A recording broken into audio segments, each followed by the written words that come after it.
নমস্কার, আপনি দেখছেন এবিপি আনন্দ। আর আপনার সঙ্গে আমি সুমন। সম্পর্ক, অনেকে বলেন যে নদীর মতো, দুপাশে বাঁধ, বাঁধ থাকলে স্বস্তি, আর বাঁধ ভেঙে গেলে হয় অপরিসীম সুখ, নয় সর্বনাশ। এই যে দে পরিবারের ঘটনা নিয়ে এত আলোচনা, সেখানে ঠিক কি হয়েছে? হঠাৎ ডায়েরির পাতা থেকে যৌনতার কোনো সিদ্ধান্তে পৌঁছানো কতটা সঠিক, সে নিয়ে প্রশ্ন উঠছে। পাশাপাশি প্রশ্ন উঠছে যে এই যে বাঁধ ভেঙে যাওয়া, পারিবারিক সম্পর্কের বাঁধ ভেঙে যাওয়ার ঘটনা, সে তো গ্রিক নাটকের ইডিপাস থেকে এই হালের দ্য কালার পার্পল অবধি সর্বত্র রয়েছে। সেটা কি আমাদের এই কলকাতা শহরে একটা পরিবারের নানা স্তরে বিন্যাসটা ছিল? আমরা চেষ্টা করব আজকে আমাদের এই আলোচনায় কোনো একমাত্রিক স্তর থেকে, কোনো সরলরৈখিক অবস্থান থেকে বিষয়টা না দেখতে, পাশাপাশি এই আলোচনায় আপনাদের সামনে বিশ্লেষণের পাশাপাশি আমরা হাজির করার চেষ্টা করব এমন মানুষকে যিনি 4 বছরেরও বেশি সময় শিক্ষকতা করেছেন দেবযানী দের সঙ্গে। আমরা হাজির করার চেষ্টা করব সেই আইনজীবীকে, মৃত্যুর মাত্র 3 দিন আগে যিনি মারা গেছেন, সেই অরবিন্দ দে, যার পরামর্শ নিয়েছিলেন, উইল করতে চেয়েছিলেন ছেলে এবং মেয়ের নামে, যে মেয়ের মৃত্যু হয়েছে আগেই। আমরা কথা বলার চেষ্টা করব, আমরা ইতিমধ্যেই কথা বলেছি, আপনাদের সামনে হাজির করার চেষ্টা করব সেই নিরাপত্তা রক্ষীকে, যিনি 1-2 বছর নয়, 3.5 বছর এই পরিবারটির সঙ্গে কাজ করেছেন। আমরা চেষ্টা করব যে এই কলকাতায় বহু চর্চিত এই যে যাকে নাম দেওয়া হচ্ছে সাইকো রহস্য, তার অন্ধকারে কিছুটা আলো ফেলার। এই নিয়েই আমাদের আজকের আলোচনা, আমাদের বিষয়। কলকাতায় কঙ্কালবাস, অলৌকিকতার আড়ালে কি চাপা দেওয়া হচ্ছে অপরাধ? আলোচনার জন্য আমার একদিকে রয়েছেন শঙ্করী দে, ক্যালকাটা গার্লসের শিক্ষক, যিনি 4 বছর দেবযানী দের সঙ্গে একসঙ্গে চাকরি করেছেন। আছেন ডক্টর জয়রঞ্জন রাম, মনোরোগ বিশেষজ্ঞ।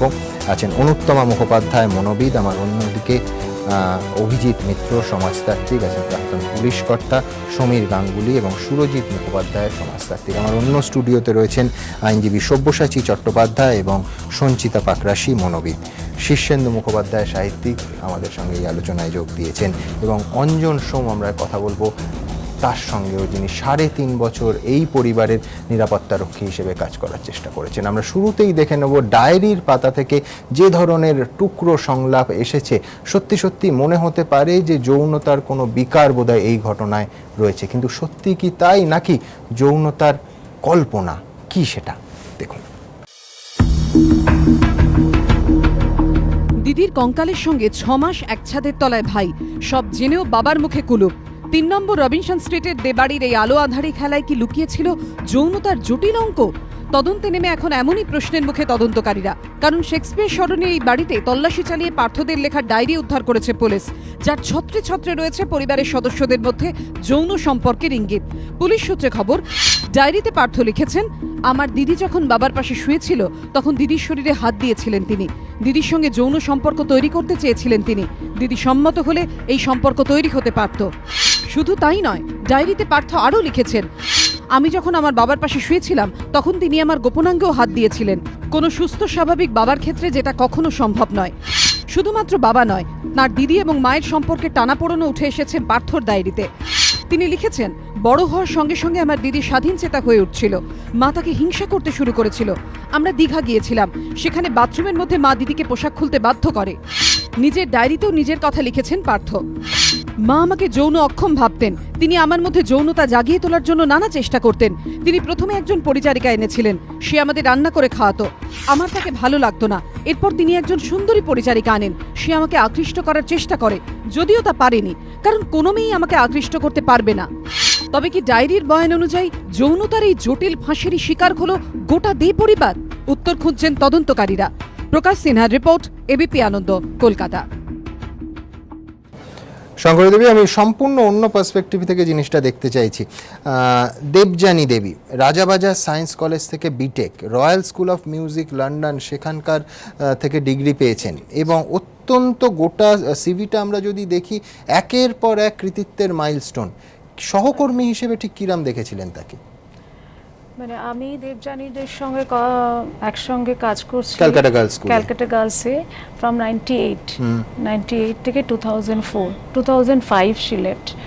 তো এই 4-5 বছরে যতটুকু জানি, সেক্ষেত্রে এত সুইট নেচারের, দেখতে তো ডেফিনেটলি সুইট ছিল এবং নেচার এত সুইট ছিল এবং শি ওয়াজ ভেরি হাম্বল। আর সব সময় ও একটা ঘটনার খুব গুড সাইডটাই শুধু দেখতো, কখনো দেখিনি ক্রিটিসাইজ করতে, বা সবসময় গুড সাইডটাকেই টানতো। আর সমস্ত কলিগদেরই যারা ওর কাছে এসেছে প্রত্যেককেই ও সবসময় কাউন্সেলিং করতো। এবং আমিও একটা লাইফের একটা সময়, একটা খুব বাজে সময়ের মধ্যে দিয়ে কাটিয়েছি, সেই সময় ও আমাকে কনসোল করতো এবং কাউন্সেলিং করতো। গীতা থেকে আমাকে শ্লোক পড়িয়ে শোনাতো, বাইবেল থেকে পার্টিকুলার কোনো চ্যাপ্টার আমাকে পড়ে শোনাতো, যে ফর দ্য টাইম বিং মানে আমার খুব ভালো লাগতো আর কি।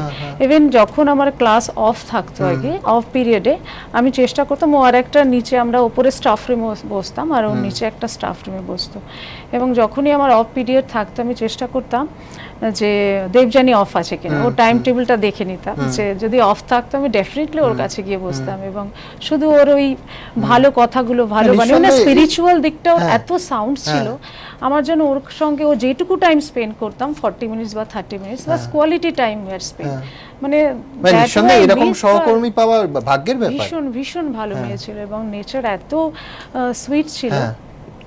এবং ও মিউজিক টিচার ছিল আমাদের স্কুলে এবং কনসার্টে দুর্দান্ত পিয়ানো প্লে করতো এবং ক্লাসে স্টুডেন্টরা ওকে ভীষণ ভালোবাসতো এবং ও ভীষণ যত্ন নিয়ে মানে গান শেখাতো আর কি স্টুডেন্টকে।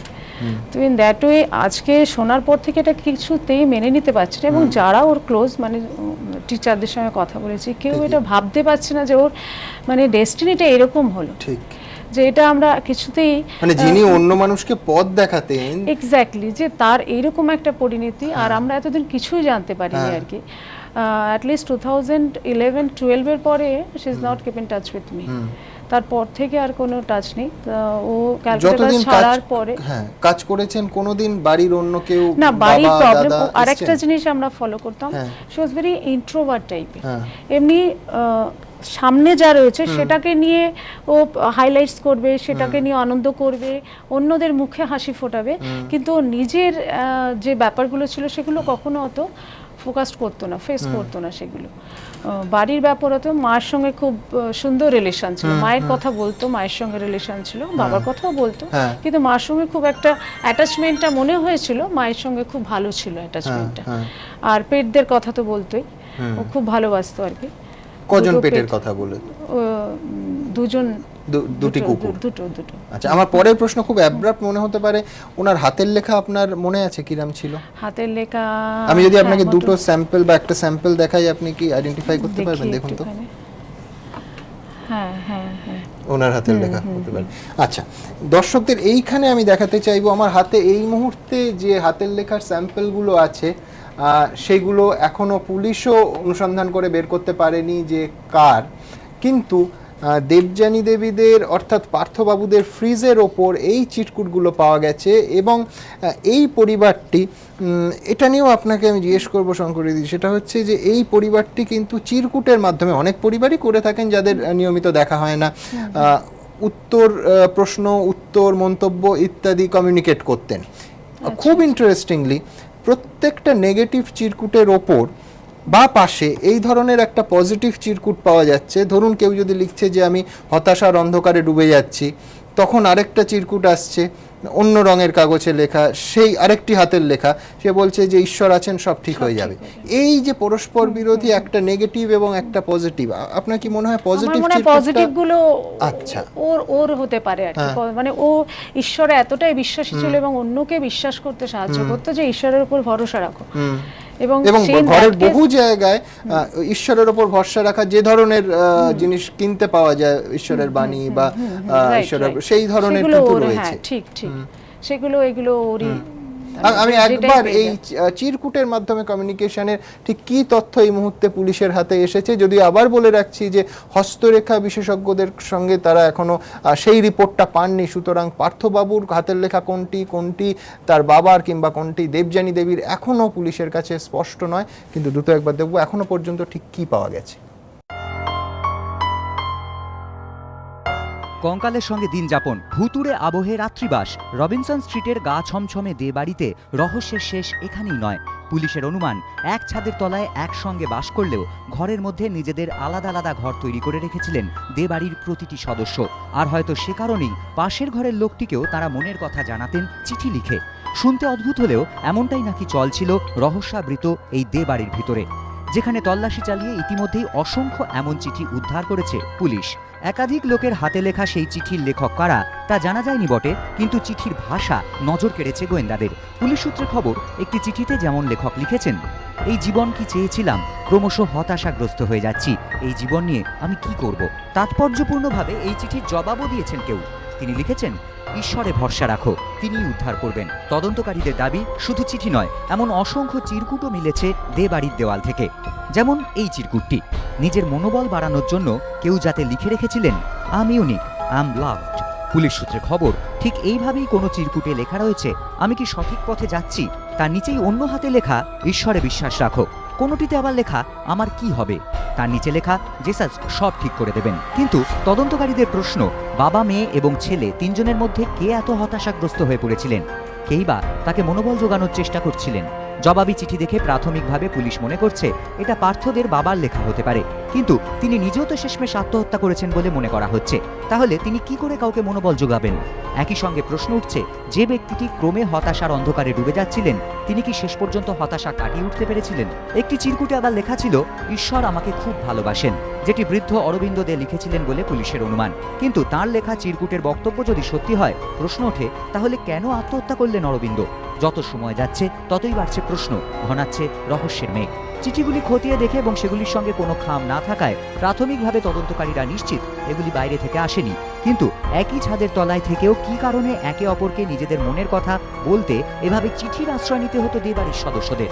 তবে কি এই নিবিড় প্রেমের মধ্যে লুকিয়ে সম্পর্কের অন্য কোনো টানাপোড়েন? উত্তরের সন্ধানে তদন্তকারীরা। অর্ণব মুখোপাধ্যায়, ময়ূর ঠাকুর চক্রবর্তী ও রাজস্বী দত্তগুপ্ত, এবিপি আনন্দ।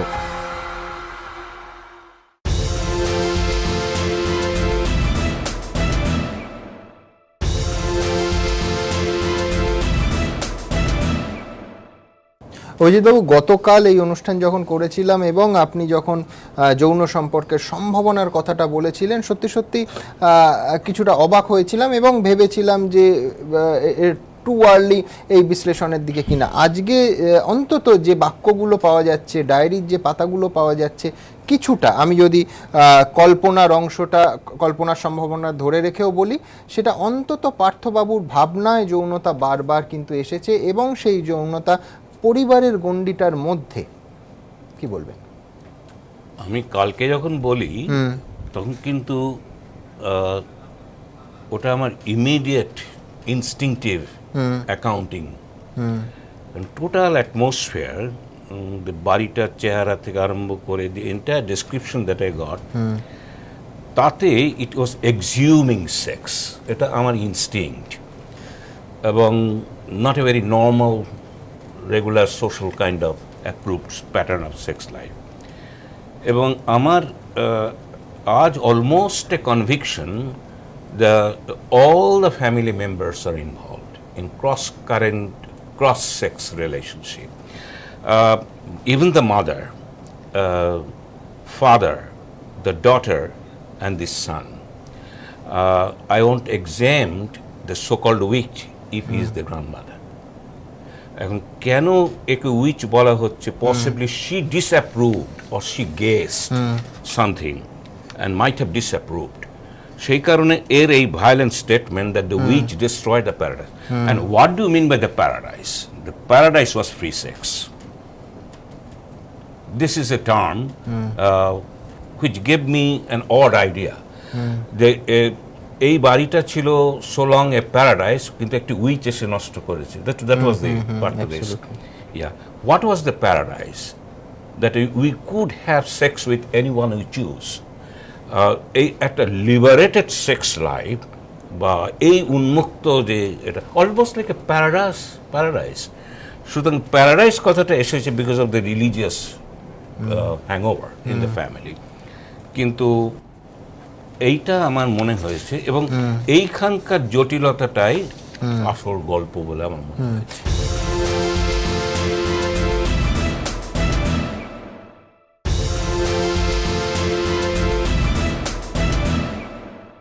আরেকটা বিষয় আমরা নিঃসন্দেহে আলোচনার পরবর্তী পর্বে নজর রাখবো, যেটাও কালকে আমাদের আলোচনায় উঠে এসেছিল। 23 কাঠা জমি, ওই এলাকায় 3টি বাড়ি, নিঃসন্দেহে সম্পত্তির পরিমাণ, শুধু স্থাবর সম্পত্তির পরিমাণ 100 কোটি ছাড়িয়ে যাবে। সেখানে বারবার এই বাড়িটা বিক্রির প্রসঙ্গ আসে এবং পরে জয়েন্ট ভেঞ্চারের কথাও হয়। সম্পত্তি এবং আইনজীবীদের বক্তব্য আমাদের দেখাবো, কিন্তু তার আগে সরাসরি চলে যাব সাহিত্যিক শীর্ষেন্দু মুখোপাধ্যায়ের কাছে। শীর্ষেন্দুদা, কালকে অনুষ্ঠানের শুরুতে আপনি বেশ কয়েকটা মিসিং লিঙ্ক এবং যেখানে যেখানে আপনার খটকা লেগেছিল সেই কথা তুলে ধরেছিলেন। আজকে পুলিশি তদন্ত যতদূর এগোচ্ছে সেই প্রশ্ন চিহ্নগুলো কিন্তু এখনো রয়ে যাচ্ছে। 24 ঘন্টা পরে এই ঘটনা নিয়ে আপনার বক্তব্য এবং খটকার জায়গাগুলো ঠিক কি কি রয়ে গেল? এখন মুশকিল হচ্ছে যে এই ঘটনাটা তো কালকে সবে ঘটেছিল, আস্তে আস্তে আরো অনেক কিছু হয়তো উন্মোচিত হবে। তার মধ্যে অভিজিৎ যেটা বলছেন যে ইনসেস্ট, সেই পয়েন্টটা কাল আমারও নিজেরও মনে হয়েছিল, কিন্তু আমি সংকোচবশত বলতে পারিনি। ইনসেস্ট জিনিসটা তো একটা পুরনো জিনিস, কেননা প্রকৃতি আমাদের মধ্যে কোনো সম্পর্ক তৈরি করে দেননি, মানুষ সম্পর্কগুলো মানুষ তৈরি করেছে। ফলে এই যে আমাদের সামাজিক শিক্ষা, সেটা অনেক সময় প্যাশনের কাছে হার মেনে যায়। অনেক সময় এই সম্পর্কগুলো অতিক্রম করে মানুষ তার নিজের প্যাশনের কাছে বা যৌন ক্ষুধার কাছে আত্মসমর্পণ করে। আমার যেটা মনে হয় সেটা হচ্ছে যে এটা একটা অসহায়তা। এই পরিবারটি তার বৃহত্তর জীবন থেকে নিজেদের প্রত্যাহার করে নিয়েছিল, একটা ছোট্ট জায়গায় নিজেদের আবদ্ধ করে ফেলেছিল, আর ওই বাইরের জগৎটাকে তারা হয়তো ভয় পেত বা মানিয়ে নিতে পারতো না। ফলে নিজেদের মধ্যেই হয়তো এরকম ভাবে নিজেদের নানা রকম প্যাশন চরিতার্থ করার চেষ্টা করেছে। জানি না কি, এখনো হয়তো কেঁচো খুঁড়তে অনেক সাপ বেরোবে, কিন্তু একটা জিনিস যেটা মনে হচ্ছে যে আমার খুব কষ্ট হচ্ছে এই অসহায় মানুষটির জন্য, কারণ একে ঘেন্না করার কিছু নেই বা এর উপর রাগ করার কিছু নেই। এই অসহায় একটি লোক যে victim of his own passion, আর এইরকম ভাবে যারা ভিকটিম হয়ে যায় তার জন্য আমাদের দুঃখ হয়। এখন এই প্রকোষ্ঠ থেকে, মানসিক প্রকোষ্ঠ, শুধু বাইরের প্রকোষ্ঠ নয়, মনেরও একটা প্রকোষ্ঠ আছে, একটা গুটি পোকার মতো যে নিজেকে গুটিয়ে রাখে একটা ছোট্ট জায়গার মধ্যে, পরিচিত আত্মীয় স্বজনের মধ্যে, সেখান থেকে তার মুক্তি দরকার। আজকে যে পার্থ দেখে আমি দেখছি, আমার খুব কষ্ট হচ্ছে তার জন্য, যে একে তার ওই স্টুপর থেকে, ওই প্যাশন থেকে, ওই মানসিক সীমাবদ্ধতা থেকে বের করে আনা যায় কি করে, সেটাই ভাবছি যে এই মুক্তি কি করে ঘটবে। আর সমস্ত কিছুর মধ্যে একটা মানসিক বৈকল্য তো কাজ করেইছে, সন্দেহ নেই, কিন্তু ইনসেস্টের ঘটনা তো এই প্রথম নয়। এ তো সারা পৃথিবীতে বহু ঘটনা আমরা শুনেছি, যেখানে ওই নিষিদ্ধ সম্পর্কের মধ্যে নানা রকম যৌন সম্পর্ক গড়ে ওঠে। বিদেশে তো প্রায় সময় ঘটে। এটাকে আমরা অপরাধ বলে চিহ্নিত করতে পারি, কিন্তু কথা হচ্ছে যে এটা অনেক সময় হয়ে যায় যে মানুষ ওই গোটা সমাজের সঙ্গে নিজেকে একাত্ম করতে পারে না, তখনই সে ওই পরিবারের মধ্যে বা ঘনিষ্ঠ সম্পর্কের মধ্যে আটকে যায়। তার মানুষের অসহায়তা, দুর্বলতা, ক্ষমার অযোগ্য অপরাধ নয়, কিন্তু এই স্টুপার থেকে তাকে বের করে আনাটা আমার মনে হয় খুব বেশি দরকার। আর এই ছেলেটির, মানুষটির তো ছবি দেখছিলাম, মনে হচ্ছিল যে চোখ মুখ স্বাভাবিক নয় একেবারে, এবং এই যা বলছে সেই সব কথাই আবার হয়তো প্রকৃত সত্য নাও হতে পারে। হয়তো ভেতরে নানা রকমের বিকার ছিল, সেগুলি প্রকাশ ডায়েরিতে ঘটেছে, এটাও হওয়া সম্ভব।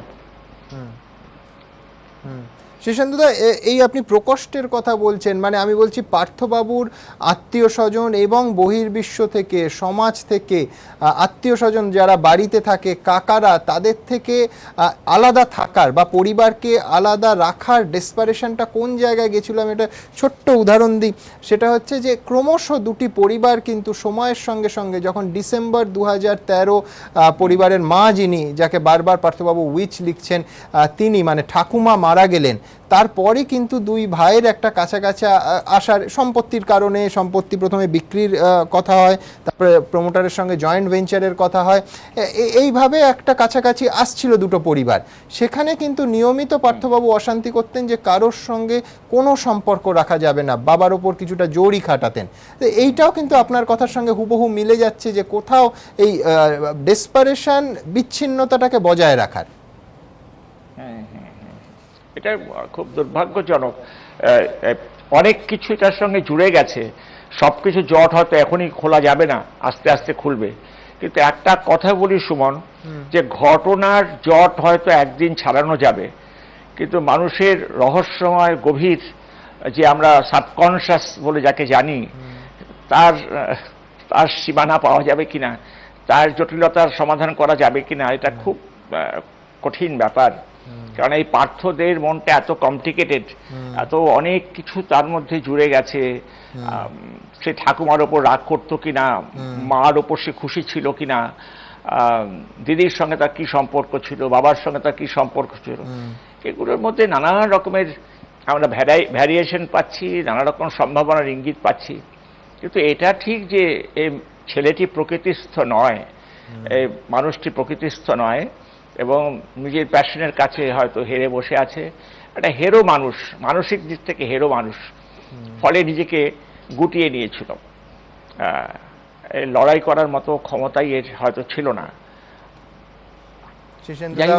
হ্যাঁ বলুন, আপনি বলছিলেন কিছু। ঠিক আছে, না ঠিক আছে। আপনাকে অনেক ধন্যবাদ। আপনি চমৎকার একটা কথা বললেন যে আসলে মানুষের মনোজগৎ এতটাই গভীর, এতটাই অতল, সত্যি সত্যি বোধহয় তার তল পাওয়া খুবই মুশকিল। মানে এই রহস্যের পুলিশি সমাধান, আইনগত সমাধান হয়তো হবে, কিন্তু মানুষের মনের তলের সন্ধানটা বোধহয় চলতেই থাকবে। ঠিক, অনেক ধন্যবাদ আপনাকে। আমরা দ্রুত একবার দেখে নেব এর পাশাপাশি একেবারে বৈষয়িক একটা বিষয় তুলে ধরতে চাইব। কালকে আমাদের অনুষ্ঠানে আলোচনা হয়েছিল যে এই সম্পত্তি নিয়ে, এই সম্পত্তির দাম এনারা নির্ধারণ করেছিলেন প্রতি কাটা 2 কোটি টাকা প্রতি কাটা, এবং 23 কাটা জমি। সুতরাং বুঝতেই পাচ্ছেন এই বিপুল পরিমাণ জমি প্রথমে বাড়ি সমেত বিক্রির কথা হয় বলে আমাদের সূত্র জানাচ্ছে, এবং তারপর জয়েন্ট ভেঞ্চারের কথা হয় প্রমোটারের সঙ্গে। কোনোভাবে এই সমস্যা, এই অস্বাভাবিকতার পেছনে কি সম্পত্তি নিয়ে সমস্যাও রয়েছে? দেখুন, এই বাড়ি ঘিরেই দুই ভাইয়ের মধ্যে বিবাদের ইঙ্গিত মিলেছে তদন্তে। ঘনিষ্ঠ মহল সূত্রে খবর, সম্পত্তিগত বিবাদের জেরেই হয়তো নিরাপত্তাহীনতায় ভুগতেন অরবিন্দ দে। সে কারণেই তিনি হয়তো নিরাপত্তা কর্মীও মোতায়েন করেছিলেন। ওনার যে বাবা ছিলেন অরবিন্দ দে, তো ওনাদের সাথে ওনার পাশের বাড়ি যে ভাই ছিল, ওনাদের সাথে প্রপার্টি নিয়ে কিছু কেস চলছিল, বিবাদ ছিল। তো আমাদের কথা বলা নিষেধ ছিল ওখানে। 3 নম্বর রবিনসন স্ট্রিটের এই ঠিকানায় পাশাপাশি দুই বাড়িতে থাকতেন দুই ভাই অরবিন্দ দে ও অরুণ দে। গেটে লেখা জি দে, মানে গদাধর দে। অরবিন্দ ও অরুণের বাবা গদাধর দে শেক্সপিয়ার সরণির ওপর এই 23 কাঠা জমিতে 3টি বাড়ি তৈরি করেন। সূত্রের খবর, সম্পত্তিটিকে ট্রাস্ট হিসেবে দেখান গদাধর দে, ট্রাস্টি করে যান স্ত্রী শান্তি দেকে। ঠিক ছিল মায়ের মৃত্যুর পর দুই ছেলে অরবিন্দ ও অরুণ সম্পত্তির অধিকার পাবেন। শেক্সপিয়ার সরণির এই বাড়িতে গদাধর দের স্ত্রী থাকতেন ছোট ছেলে অরুণের কাছে।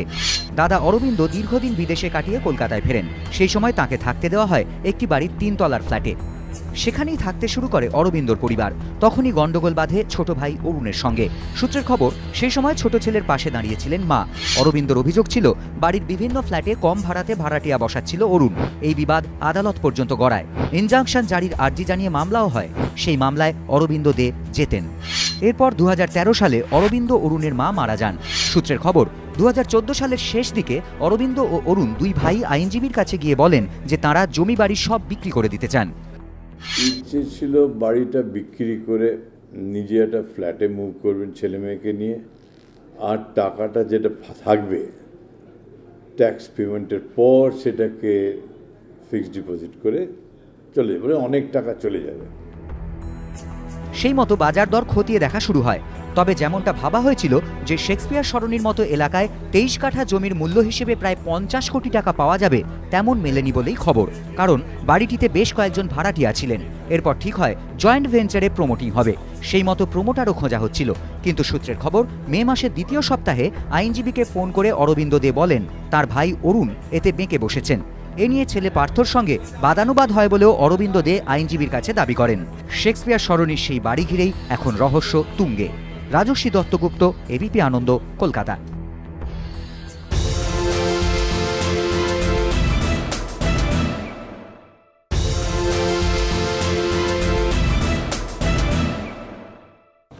ডক্টর রাম, এক হচ্ছে যে এখনো পর্যন্ত পার্থবাবুর যে ডায়েরিগুলো পাওয়া যাচ্ছে সেটা সবটা বেশ কিছু অসংলগ্নতা রয়েছে। পুরোটা কি তার কল্পনা হতে পারে? মানে আমি বলছি যে ঘটনা নয়, পার্থবাবু ভাবছেন, এমনটা কি হওয়া সম্ভব? আমি জাস্ট প্রত্যেকটা সম্ভাবনা যাচাই করে দেখতে চাইছি। না, এটা খুব ইম্পর্টেন্ট পয়েন্ট। মানে এই সম্ভাবনাটা আমাদের উড়িয়ে দিলে ভীষণ ভুল করব আমরা। কেননা হয়তো পুরোটা, আমি ডায়েরিটা আমি তো পড়িনি, তোমরা যারা পড়েছো তাদের মানে শুধু যৌন ব্যাপারের লেখাই ইঙ্গিত একটা 2-3টে আলাদা করে শব্দ তুলে ধরলে হয়তো আমরা পুরোটা ভুল ছবি পাবো। কনসিস্টেন্টলি পুরো ডায়েরিটা পড়লে তার মধ্যে ইন্টারনাল কনসিস্টেন্সি আছে কিনা, একটা লজিক্যাল ফ্লো আছে কিনা, মানে তার অর্গানাইজেশন কিরকম, লেখার বাঁধুনিটা কিরকম, সেটা দেখলে আমরা বুঝতে পারবো যে এই মানুষটি কি সুস্থ মস্তিষ্কে এই লেখাগুলো লিখেছেন, না এটা অনেকটাই তার বিভ্রান্ত একটা মানসিকতার পরিচয়।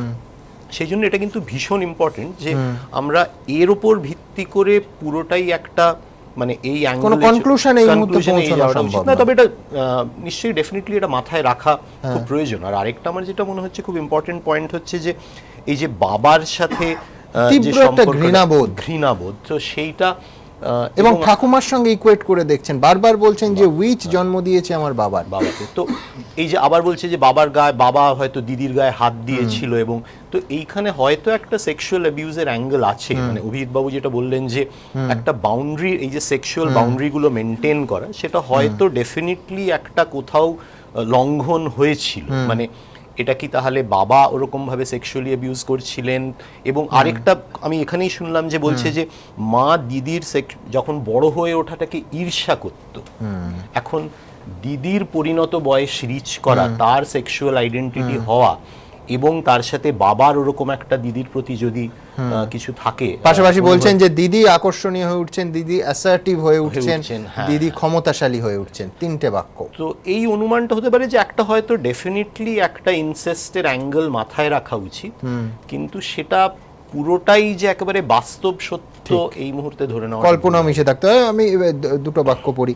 নাও something happened in my father's case, he too is a male bouncer type born of a witch. মানে আমি বলছি এই ধরনের বাক্যবন্ধ বারবার বাবা এবং ঠাকুমাকে এক ব্র্যাকেটে রাখা এবং পরিবারের বাকিদের আর একটা ব্র্যাকেটে রাখা।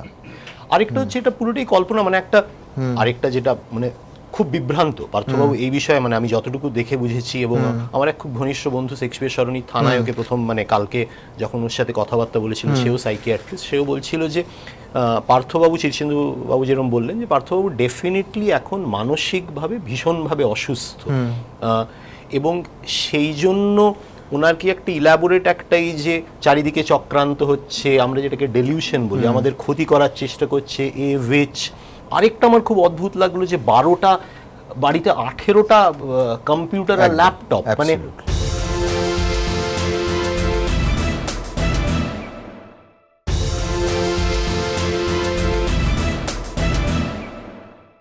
আমরা অনেক সময় রোগের ক্ষেত্রে দেখি যাদের কোনো ডেলিউশন হয়, যে ওরা ভাবে হয়তো আমাদের এই কম্পিউটারের থ্রু দিয়ে আমাদের সিস্টেমটাকে হ্যাক করার চেষ্টা করছে বা আমাদের ফলো করার চেষ্টা করছে, যেগুলোকে আমরা ডেলিউশন বলি। তাই একটা হয়তো করাপ্টেড হয়ে গেছে, তাই আমি আরেকটা কিনলাম।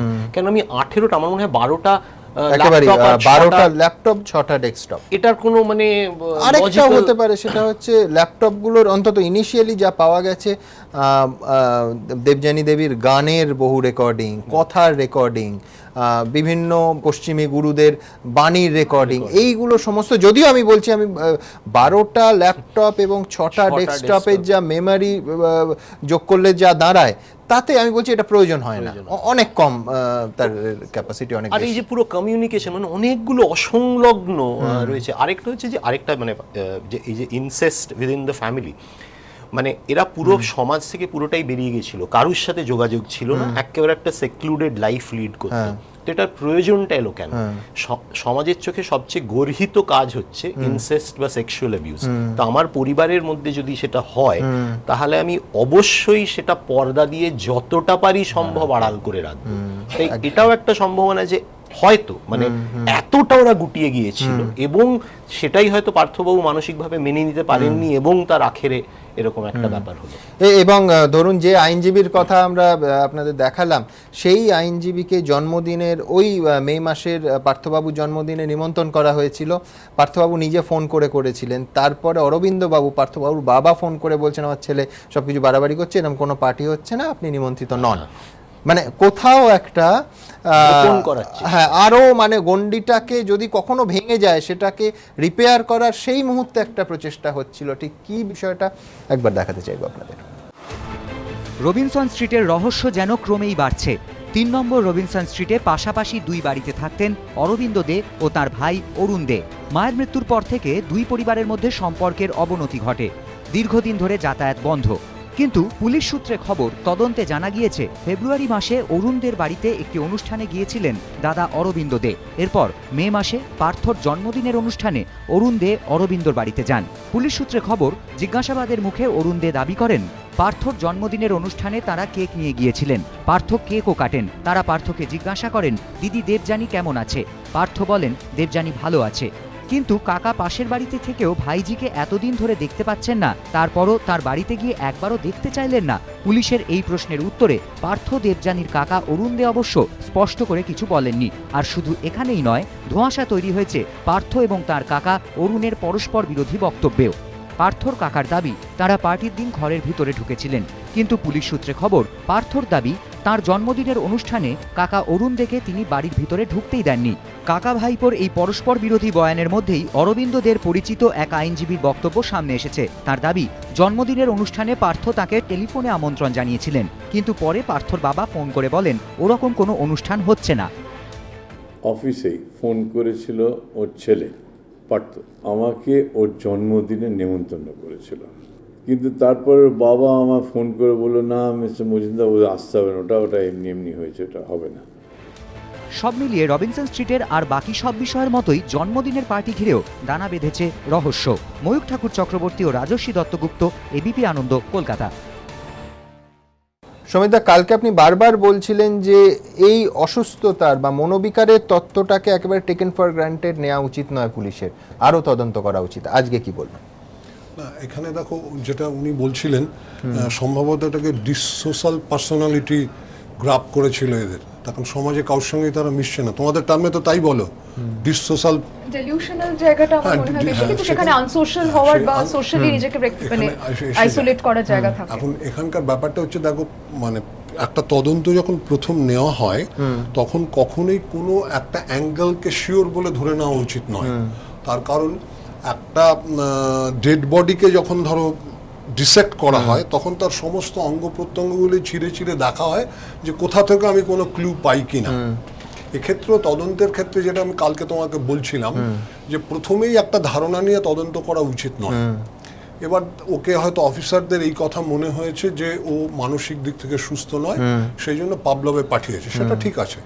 ধরো এখন পুলিশের বিরুদ্ধে অনেক সময় অনেক অ্যাগ্রেসিভ হচ্ছে, কেউ ফেভারে হচ্ছে, কিন্তু ডাক্তারদের সঙ্গে পরামর্শ করে, মনোবিদ, সাইকিয়াট্রিস্ট সকলের সঙ্গে পরামর্শ করে ওকে কিন্তু কন্টিনিউয়াস একটা ইন্টারোগেশন করার দরকার। এটা ক্লকওয়াইজও হবে, অ্যান্টি ক্লকওয়াইজও হবে, এবং সেখানে মাত্র একজন অফিসার যে তাকে ইন্টারোগেট করবে তা নয়, বিভিন্ন অ্যাঙ্গেল থেকে একটা টিম অফ অফিসার্স তাকে ইন্টারোগেট করে তার এই অবস্থানটাকে আস্তে আস্তে ভাঙার চেষ্টা করবে।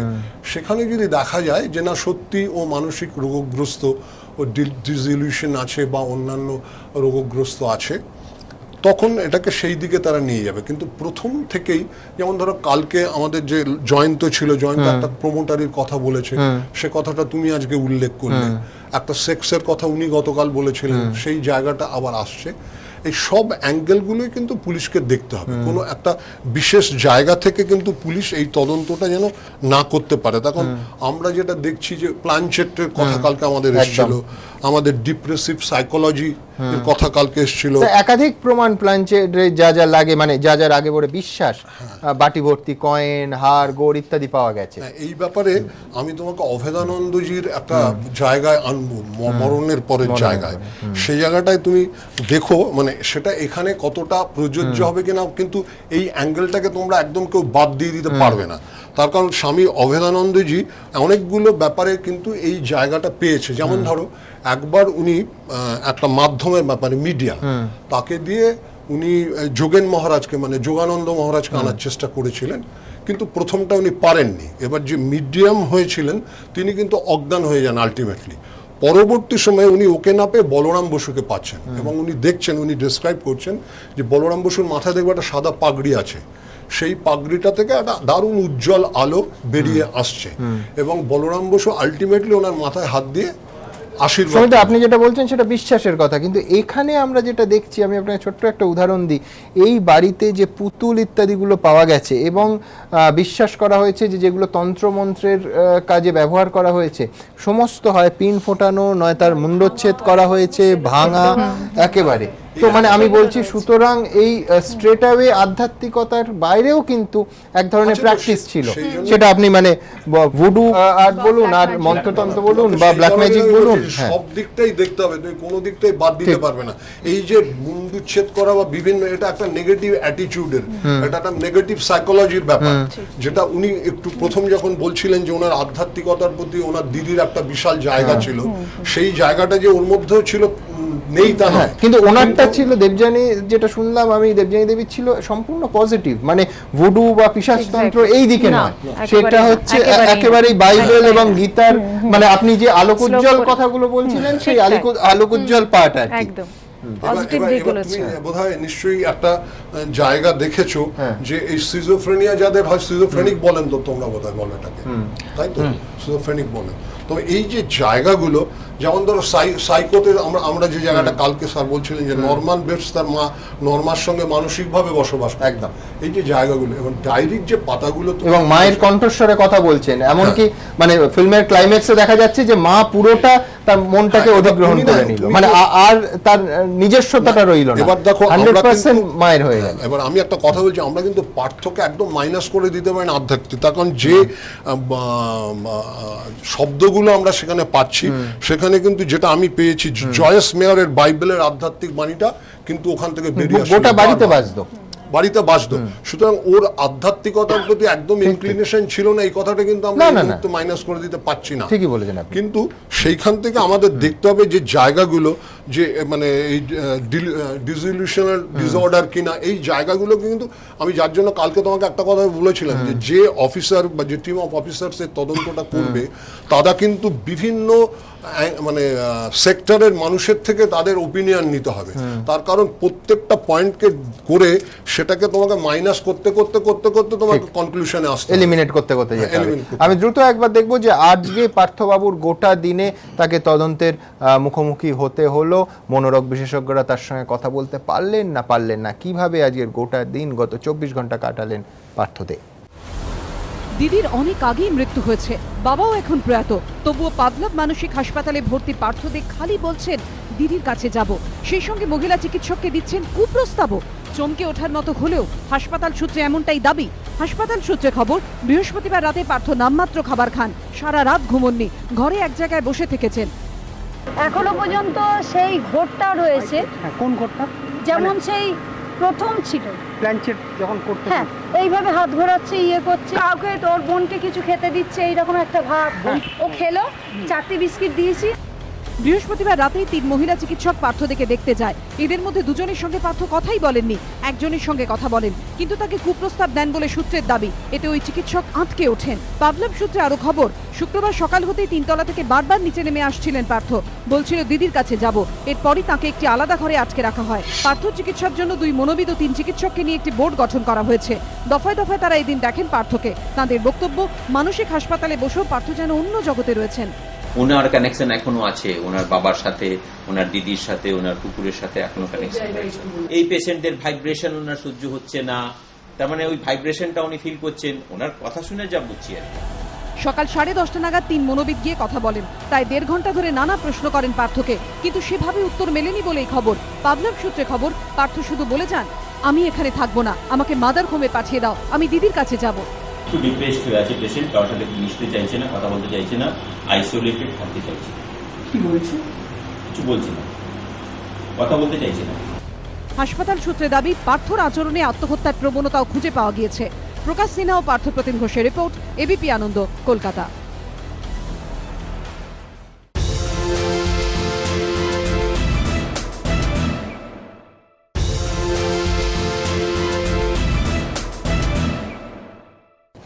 আমি সব্যসাচী বাবুর কাছে একবার যাব। সব্যসাচী বাবু, আইনজীবী হিসেবে পার্থবাবুর খুব জামিনযোগ্য ধারায় মামলা হয়েছে, আমরা কালকে বিস্তারিত আলোচনা করেছি। আপনার কি মনে হয়, আপনি কি সমিতদার সঙ্গে একমত যে ইনভেস্টিগেশনের একেবারে প্রাথমিক পর্যায়ে এখন আছে, এলিমিনেট করে করে এগোতে হবে এবং কোনো সম্ভাবনায় উড়িয়ে দেওয়া যায় না, অর্থাৎ শুধুমাত্র মনোরোগী বলে পার্থবাবুকে ক্লিন চিট দেওয়ার সময় এখনো আসেনি? একদম ঠিক কথা সুমন। শ্রমিকবাবু যেটা বললেন আমি ওনার সাথে একেবারেই একমত, কারণ যে ঘটনাগুলো আমাদের সামনে আসছে একটার পর একটা নতুন নতুন দিক উঠে আসছে তদন্তের মাধ্যমে, এবং প্রতিটা ক্ষেত্রে, এবং যেহেতু শুধুমাত্র এটা একটা ক্রিমিনাল ল অ্যাঙ্গেল নেই, শুধুমাত্র একটা মোটিভটা প্রথমে ঠিক করার দরকার আছে। তদন্তে যেটা দরকার, যে কোনো ক্রাইমের ক্ষেত্রে কি মোটিভ, আদপে এটা ক্রাইম কিনা, সেই জায়গাতে পৌঁছানোর জন্য যা যা সার্কামস্টেন্সিয়াল এভিডেন্সগুলো সংগ্রহ হচ্ছে, পারিপার্শ্বিক যে সমস্ত সাক্ষ্য প্রমাণ সংগ্রহ হচ্ছে, সেগুলোকে পুরোটাকে স্টাডি করার পর এবং তাকে, পার্থবাবুকে একটা কন্টিনিউয়াস প্রসেসে জিজ্ঞাসাবাদের জায়গাটাকে বিভিন্ন জায়গার মানুষকে আনতে হবে। এখানে মনস্তত্ত্ববিদকে আনতে হবে, এখানে যারা তাকে নিয়ে তার যারা পরিচিত লোকজন, যারা তাকে চিনতেন আগে, তাদের ক্ষেত্রেও তাদেরকে জিজ্ঞাসাবাদ করতে, এবং সবটা মিলিয়েই কিন্তু একটার পর একটা এলিমিনেশনের মাধ্যমে আমরা কিন্তু একটা সিদ্ধান্তে পৌঁছতে পারবো। তাছাড়া কিন্তু তদন্তকারী অফিসারদের পক্ষে এখনই কোনো কনক্লুশনে যাওয়া সম্ভব নয়।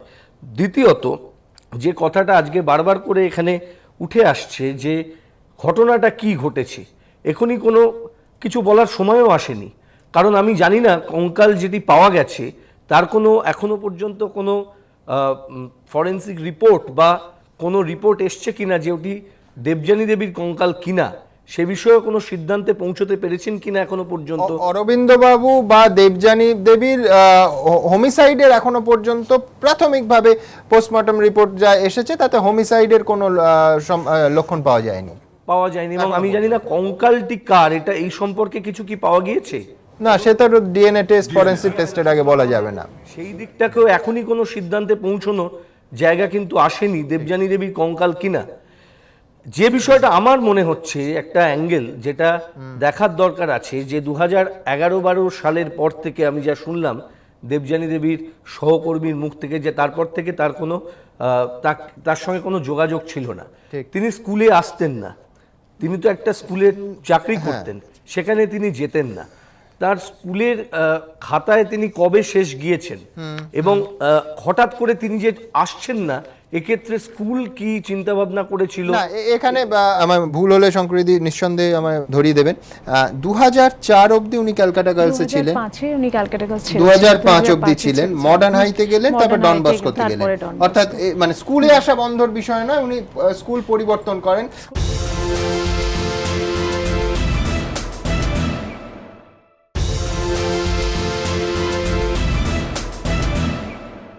আমার কাছে আমাদের করা যে টাইম লাইন, সেটা হচ্ছে 2007 অবধি স্কুলের চাকরি উনি করেছেন।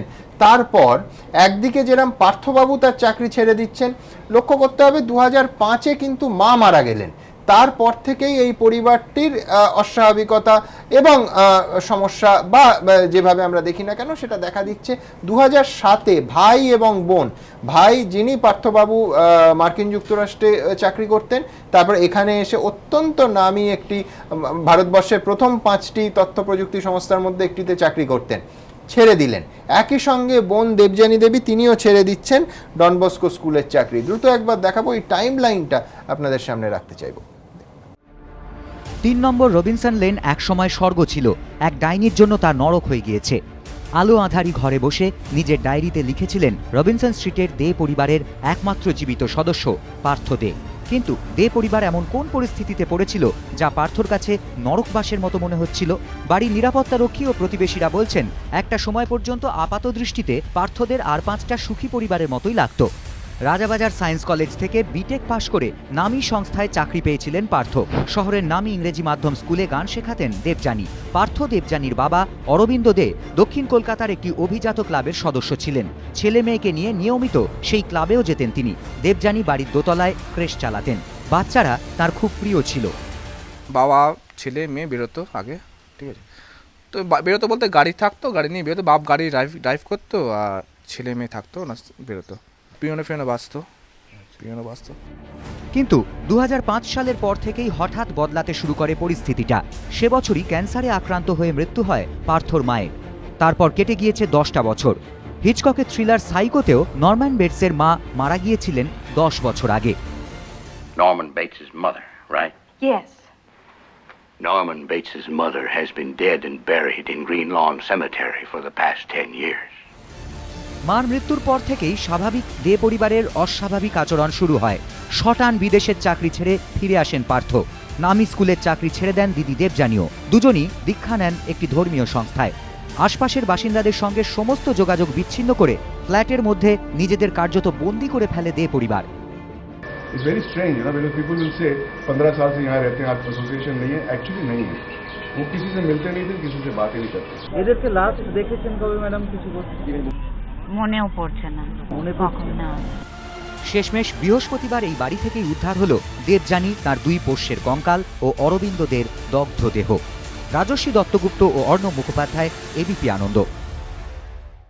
শঙ্কর দেবী, আরেকবার আপনার কাছে জানতে চাইবো যে দেবযানী দেকে আপনি চিনতেন, কোথাও পরিবার সম্পর্কে যে ধরনের কথাবার্তা, ইন্ট্রোভার্ট ছিলেন, কিন্তু হয় না বাড়ির কথা স্কুলে আলোচনা, সেই ধরনের কোনো তথ্য উল্লেখ করেনি, করতো না। ইনফ্যাক্ট মায়ের কথা বলতো, কিন্তু শুধু মায়ের কথা, বাবা বা ভাইয়ের কথা বাবার কথা সামটাইমস জিজ্ঞাসা করলে কেমন আছে, ঠিক আছে সেটা বলতো, কিন্তু আদার্স মানে পারিবারিক কোনো বিষয় উল্লেখ করতো না বা ডিসকাসও সেরকম ভাবে কিছু করতো না। এইখানে আমার প্রশ্ন সেটা হচ্ছে মা সম্পর্কে কি বলতেন? আমি এই জন্যই প্রশ্নটা করছি যে পার্থবাবুর ডায়েরিতে যা পাওয়া যাচ্ছে সেটা কিন্তু একটা সম্পূর্ণ নেতিবাচক আলোয় মা মেয়ের সম্পর্ককে দেখানো হচ্ছে না। এবার মার দিক থেকে পজিটিভ কথাই বলতো, কি সকালে মা উঠে আমার জন্য খাবার তৈরি করে দিচ্ছে, আমি স্কুলে আসছি, তারপরে মায়ের সঙ্গে একটু পার্কে যাচ্ছি, কিন্তু মার সম্বন্ধে খারাপ কথা আমি বাড়িতে যে মা মেয়ের সম্পর্ক দেখা যায় কিছু শুনিনি আর কি। এবং কোনো ব্রিটিশ না থাকলেও নিশ্চয়ই মায়ের গল্প স্কুলে করতেন না। সুতরাং আপাতভাবে অনুত্তমা পার্থবাবুর ডায়েরিকে ধ্রুব সত্য মেনে বোধহয় এগোনোটা ঠিক হবে না। মায়ের সামনে নেগেটিভ কিছু ওরাতে যেটা দিয়ে শুরু করা হচ্ছিল যে এর মধ্যে কতটা বাস্তব কতটা কল্পনা, আমার মনে হয় সেই জায়গাটাতে আমাদের ফিরতেই হবে এবং আমাদের খুব সংবেদনশীলতার সঙ্গে বিচক্ষণতার সঙ্গে প্রত্যেকটা শব্দকে দেখতে হবে। তবে পার্থবাবুর ব্যক্তিত্বকে যদি আমাদের বুঝতে হয়, মানে আমি তার সাথে পার্সোনালি কথা বলিনি, কিন্তু যেটুকু আমরা জানতে পারছি কয়েকটা জায়গা আমার কাছে খুব উল্লেখযোগ্য মনে হচ্ছে। আবার নতুন যে তথ্যগুলো উঠে এলো তার প্রেক্ষিতে বলবো যে ধরা যাক যখন কল্পনাও তৈরি হয়, সেই কল্পনাটা একজন মানুষ এক্স্যাক্টলি এই ফ্যান্টাসির জায়গায় যাচ্ছে কেন বা এই ধরনের কল্পনার মুখোমুখি বা হচ্ছেন কেন, সেখানে কিন্তু তার বাস্তব থেকেও কিছু কিছু উপাদান সে অনেক সময় সংগ্রহ করতে পারে। এমন কিন্তু হতে পারে সেখানে, যেটা অভিজিৎ দা কালকেও বলেছিলেন, আজকেও যেটা অভিজিৎ দা বলছেন, এমন হতে পারে যে সেখানে হয়তো কোথাও সম্পর্কের ওই মধ্যবর্তী যে একটা সীমারেখা, তার লঙ্ঘনের কোনো ধরনের অভিজ্ঞতা তার মধ্যে ছিল। মানে যেমন ঠিক ওই যেখানে if there is a fire there মানে must be a smoke, but the other way around, এখানেও কিন্তু সেরকম একটা জায়গা একেবারে আমি উড়িয়ে দেব না। যেটা উল্লেখযোগ্য সেটা হচ্ছে সেইখান থেকে এবার তার কল্পনার জগতে কি তৈরি হয়ে গেল, তার থেকে বাকি চিত্রগুলো কোথাও কোথাও স্পষ্টতা পেতে পারে। 2 হচ্ছে একটা দিক কিন্তু আমার মনে হয় খুব উল্লেখযোগ্য, কোথাও নিজের যৌন সক্ষমতা নিয়ে একটা সংশয় ভীষণভাবে কাজ করছিল, যেখানে পাওয়ারের কনসেপ্টটা বারবার উঠে আসে, যেটা এখানে উঠেও আসছিল ঠিক বোধহয়। একদম পরিষ্কার লিখছেন, my mother seeing my importance, বারবার ছত্রে ছত্রে নিজের ইম্পোর্টেন্সের কথা নিজে লিখছেন। এক্স্যাক্টলি, এবং সেখানে কিন্তু আমার মনে হয় এখানে আমি আরেকটা জায়গায় একটু অ্যাড করব, এই যে বাবার সাথে খুব সম্পর্ক খারাপ, আমরা যদি একেবারে ক্লাসিক্যাল অ্যানালিটিক্যাল স্কুল থেকেও দেখি, সাইকোঅ্যানালিসিসের জায়গা থেকে, সেখানেও কিন্তু আমরা ব্যক্তিত্বের গঠনে এটা অনেক সময় দেখতে পাই যে একটি পুরুষের তো প্রথম প্রতিদ্বন্দ্বী বাবা, তো সেখানেও কিন্তু বাবার সাথে যদি তার নিজের যৌন সক্ষমতা নিয়ে তার মধ্যে সংশয় থাকে, তার মাকে উইন ওভার করতে গেলে যে তার প্রথম কন্টেন্ট করবে তাকে, সেটা বাবা, সেখান থেকেও কিন্তু তার কল্পনাতে বাবাকে প্রতিদ্বন্দ্বী মনে করা, বাবাকে আমার ডেভিল মনে করা, শত্রু মনে করার সূত্রপাত থাকতে পারে। সুতরাং এখানে কিন্তু কল্পনার একটা বিরাট জায়গা আছে। আরেকটা জায়গা জাস্ট একটু ছুঁয়ে যাব, সেটা হচ্ছে ভাষাটা, মানে এই যে একটা কোথাও অসংলগ্ন লুজনিং অফ অ্যাসোসিয়েশন পাচ্ছি। দুই, পুরোটাই ইংরেজিতে লেখা। এখানে হতে পারে যেহেতু তার মাদার টাং বাংলা, সেই জায়গা থেকে আমি বলতে চাইবো, অনেক সময় দেখা যায় যে ভাষাটা আমার মাতৃভাষা, সেই ভাষাতে আমি এই ধরনের গড়ি ডিটেল লিখতে আমার একটা ডিসকমফর্ট থাকতে পারে, যেখান থেকে আমি আচ্ছা সেটা এক্ষেত্রে not use to it, not use to Bangla, ইংলিশের মানে মোর কমফোর্টেবল ইন ইংলিশ। ওকে, বাংলাটা ভালো পাঠ, মানে ভাইয়ের কথা আমি জানি না, মানে দেবযানীর কথাই বলছি, বাংলাটা লিখতে পারি। এই যে কথাটা তুমি তুললে যে মানে মা তার ইম্পর্টেন্ট এই জায়গাটা ছেলের দেখতে চেয়েছিল বা দেখেছিল না, এইটা সমীরদা মা দেখতে চেয়েছিল কিনাটা আমরা জানি না, কিন্তু এটা ওর তোমাকে সেই প্রশ্নটাই করব যে কত বছর বয়সে মা এটা টেস্ট করতে চেয়েছিল, বা একটা মা তার ছেলেকে এটা টেস্ট করতে চাইতে পারে না। আমার সেখানে আপনাকে বলা সমীরদা যে উনি নিজে এটা মনে করছেন হতে পারে, যেটা ওর মনে হতে পারে, যেখান থেকে ওর কল্পনার সূত্রপাত, যেখানে ওর মনে হতে পারে যে আমি যথেষ্ট যৌন সক্ষম নই, এবং মা পরীক্ষা নিতে চাইছেন, তার মানে কোথাও মায়ের কাছে আমার ফেলিয়ার, মায়ের কাছে কোথাও আমার, এবং আমি আসবো একটা ছোট্ট বিরতির আগে। আমি ডক্টর রামের কাছে একটা জিনিস জানতে চাইবো, গোটা ফ্ল্যাট জুড়ে প্রচুর কমিক্স পাওয়া গেছে, মানে সুপার হিরোদের কমিক্স যেমন আছে, অন্যান্য ধর্মীয় কাহিনীর কমিক্স আছে, এবং এই যে আইনজীবীর সঙ্গে আমরা কথা বললাম, সেখানে তার বাড়িতেও উপহার হিসেবে কমিক্স তিনি পাঠিয়েছিলেন বিপুল সংখ্যক।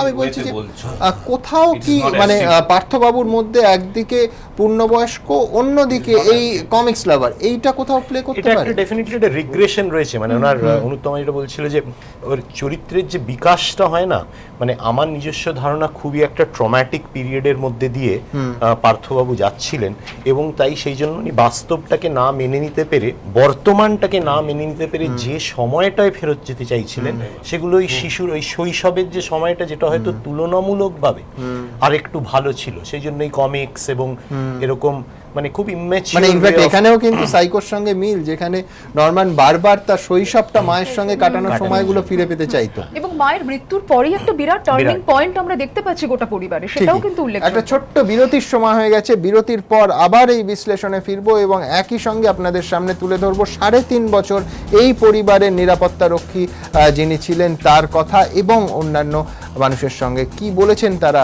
গোটা দিন এই পরিবার নিয়ে, তুলে ধরবো ছোট্ট বিরতির পর।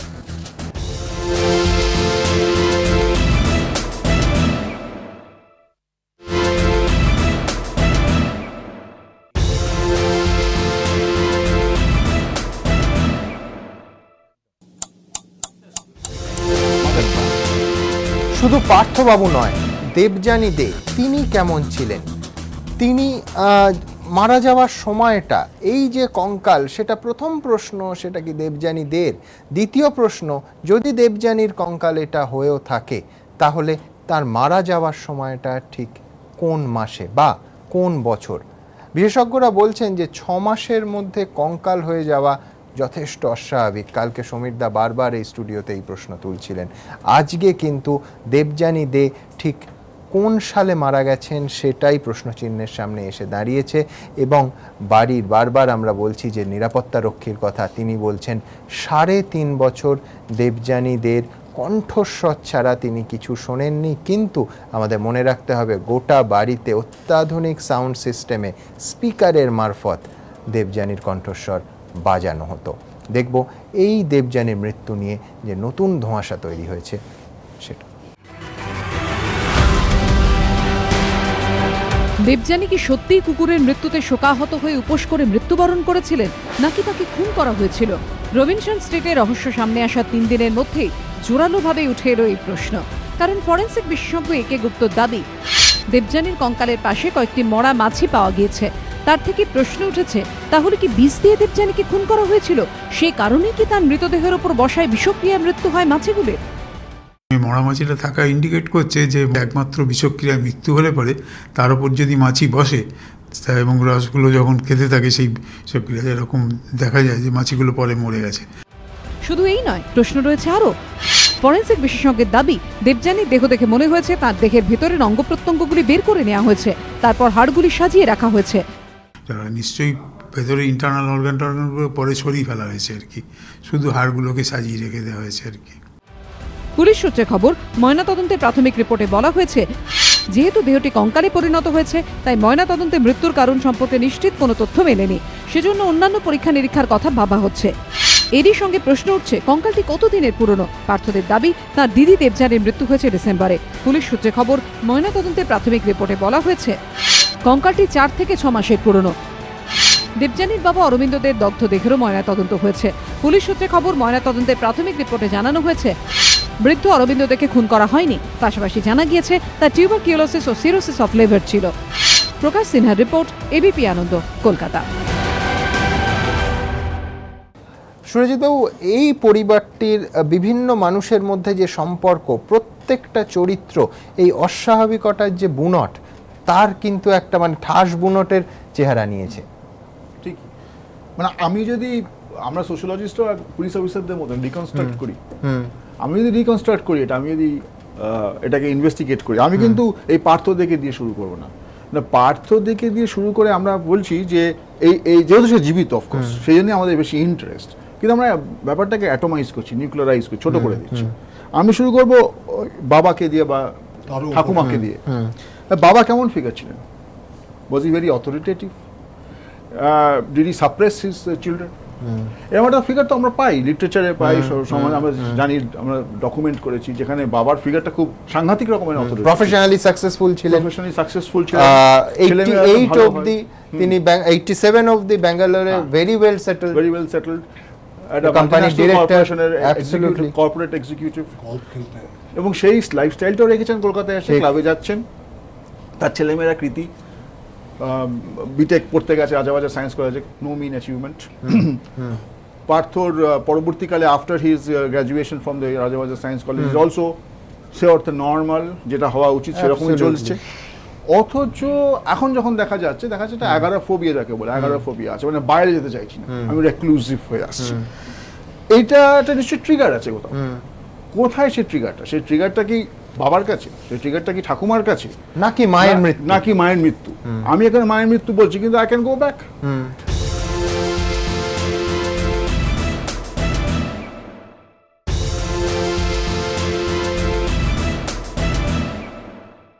আজকে এটাকে বুঝতে গেলে পরে এই প্রত্যেকটা প্লেয়ারের রিলেশনশিপ, যেটা অজিতবাবু বলছিলেন, সেইটাকে বুঝতে হবে। সেটা যদি না বুঝি, তাহলে শুধু পার্থ দেখে একটা প্যাথোলজিক্যাল ফিগার হিসেবে দাঁড় করিয়ে দিলে পরে হয়তো সম্পূর্ণ সত্যটা আমরা পাবো না। বিকজ ইয়েস, দেয়ার আর প্যাথোলজিস, নিঃসন্দেহে দেয়ার আর প্যাথোলজি। এটা তো নর্মাল সমাজ নয়, এবং নর্মালি যে ইনহিবিটার্সগুলো থাকে মানুষের towards sexuality, towards doing something which is going to lead to social মানে ইয়ে আর কি স্যাংশনস, যে আমি এটা করা উচিত না, সেগুলো সেই ইনহিবিটার্সগুলো নিশ্চয়ই খুব লো, বা ছিলই না এক সময়তে, অন্তত ডায়েরি পড়ে যা দেখা যাচ্ছে। সেকেন্ড পয়েন্ট যেটা খুব ইন্টারেস্টিং, সেটা হচ্ছে যে এই ডায়েরিটা আমরা ধরে নিয়েছি ধ্রুব সত্য, যে যা লেখা হচ্ছে truth is being reflected in this writing, কেন এটা অনেকদিন আগে লেখা হয়েছে, but that may not be true. অনেকদিন আগেও হয়তো পার্থবাবু ভুগছিলেন এমন একটা জায়গা থেকে, যেখানে তিনি একটা কাউন্টার রিয়ালিটি তৈরি করছেন, তার অক্ষমতা, তার পারিবারিক সমস্যা। এবং ধরুন আমাদের এই স্টুডিওর আলোচনাতেই তো পরস্পর বিরোধী তথ্য পাওয়া যাচ্ছে, যেরকম শঙ্করীদি বলছেন যে মায়ের সঙ্গে যে সম্পর্ক পার্থবাবু দেখাচ্ছেন, মা মেয়ের সম্পর্ক যদি সত্যিই তাই হয়, মেয়ে নিশ্চয়ই স্কুলে গিয়ে তার সহকর্মীদের মায়ের গল্প করবে না।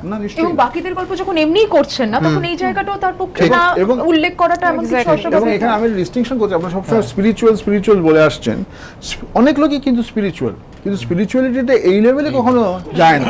You must make a distinction between this. Spiritual বললে কথাটা শেষ হলো না। হ্যাঁ, তার নিশ্চয়ই সমস্যা ছিল বলে they as a family hopefully তারা রেফিউজ নিচ্ছিল ইন ম্যাটার্স স্পিরিচুয়াল, ওপর থেকে আপাত দৃষ্টিতে স্পিরিচুয়াল। আমি একবার, আপনি যখন সজীববাবু এই কথাটা বললেন, আমি একবার ঠিক বাড়ির পরিবেশটা সেটা কতটা স্পিরিচুয়াল ছিল দেখাবো আপনাদের। মৃত্যু আছে, কঙ্কাল আছে, প্ল্যানচেট আছে, বাকি শুধু ছিল কালা জাদু। সেটাও হাজির 3 নম্বর রবিনসন স্ট্রিটের দে বাড়িতে। কিন্তু পুলিশ কেন এমনটা মনে করছে? পুলিশ সূত্রে খবর, অরবিন্দদের ঘর থেকে তার মেয়ে দেবযানীর একটি ড্রয়ার উদ্ধার হয়েছে, আর সেই ড্রয়ার থেকে পাওয়া গিয়েছে কয়েকটি পুতুল। কোনোটার মাথা নেই, কোনোটার হাত কাটা, কোনোটার পা আবার কেউ যেন আক্রোশে উপড়ে ফেলে দিয়েছে। একটি পুতুলের মাথা তো আবার পাশেই কাপড় জড়িয়ে রাখা হয়েছে। আর ছিন্ন ভিন্ন দেখের এই একাধিক পুতুলই পুলিশের মনে প্রশ্ন তৈরি করেছে, তাহলে কি দে বাড়িতে কেউ কালা জাদুও করতেন?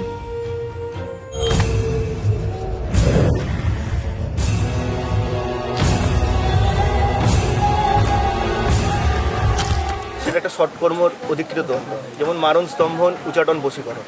এই মারণ প্রক্রিয়ার যেটা হচ্ছে সেটা হচ্ছে তোমরা যে কথাটা বলছো যে পুতুলের মধ্যে ছুঁচ ফোটানো। অরবিন্দদের ঘর থেকেও প্রচুর সংখ্যক ধর্মীয় বই উদ্ধার হয়েছে। গোটা বাড়িতে আধ্যাত্মিক আবহ তৈরি করে রাখা হয়েছিল। বাড়ির বিভিন্ন জায়গায় লাগানো স্পিকারে সারাদিন ধরে বাজত ইভাঞ্জেলিস্ট চ্যান্টিং।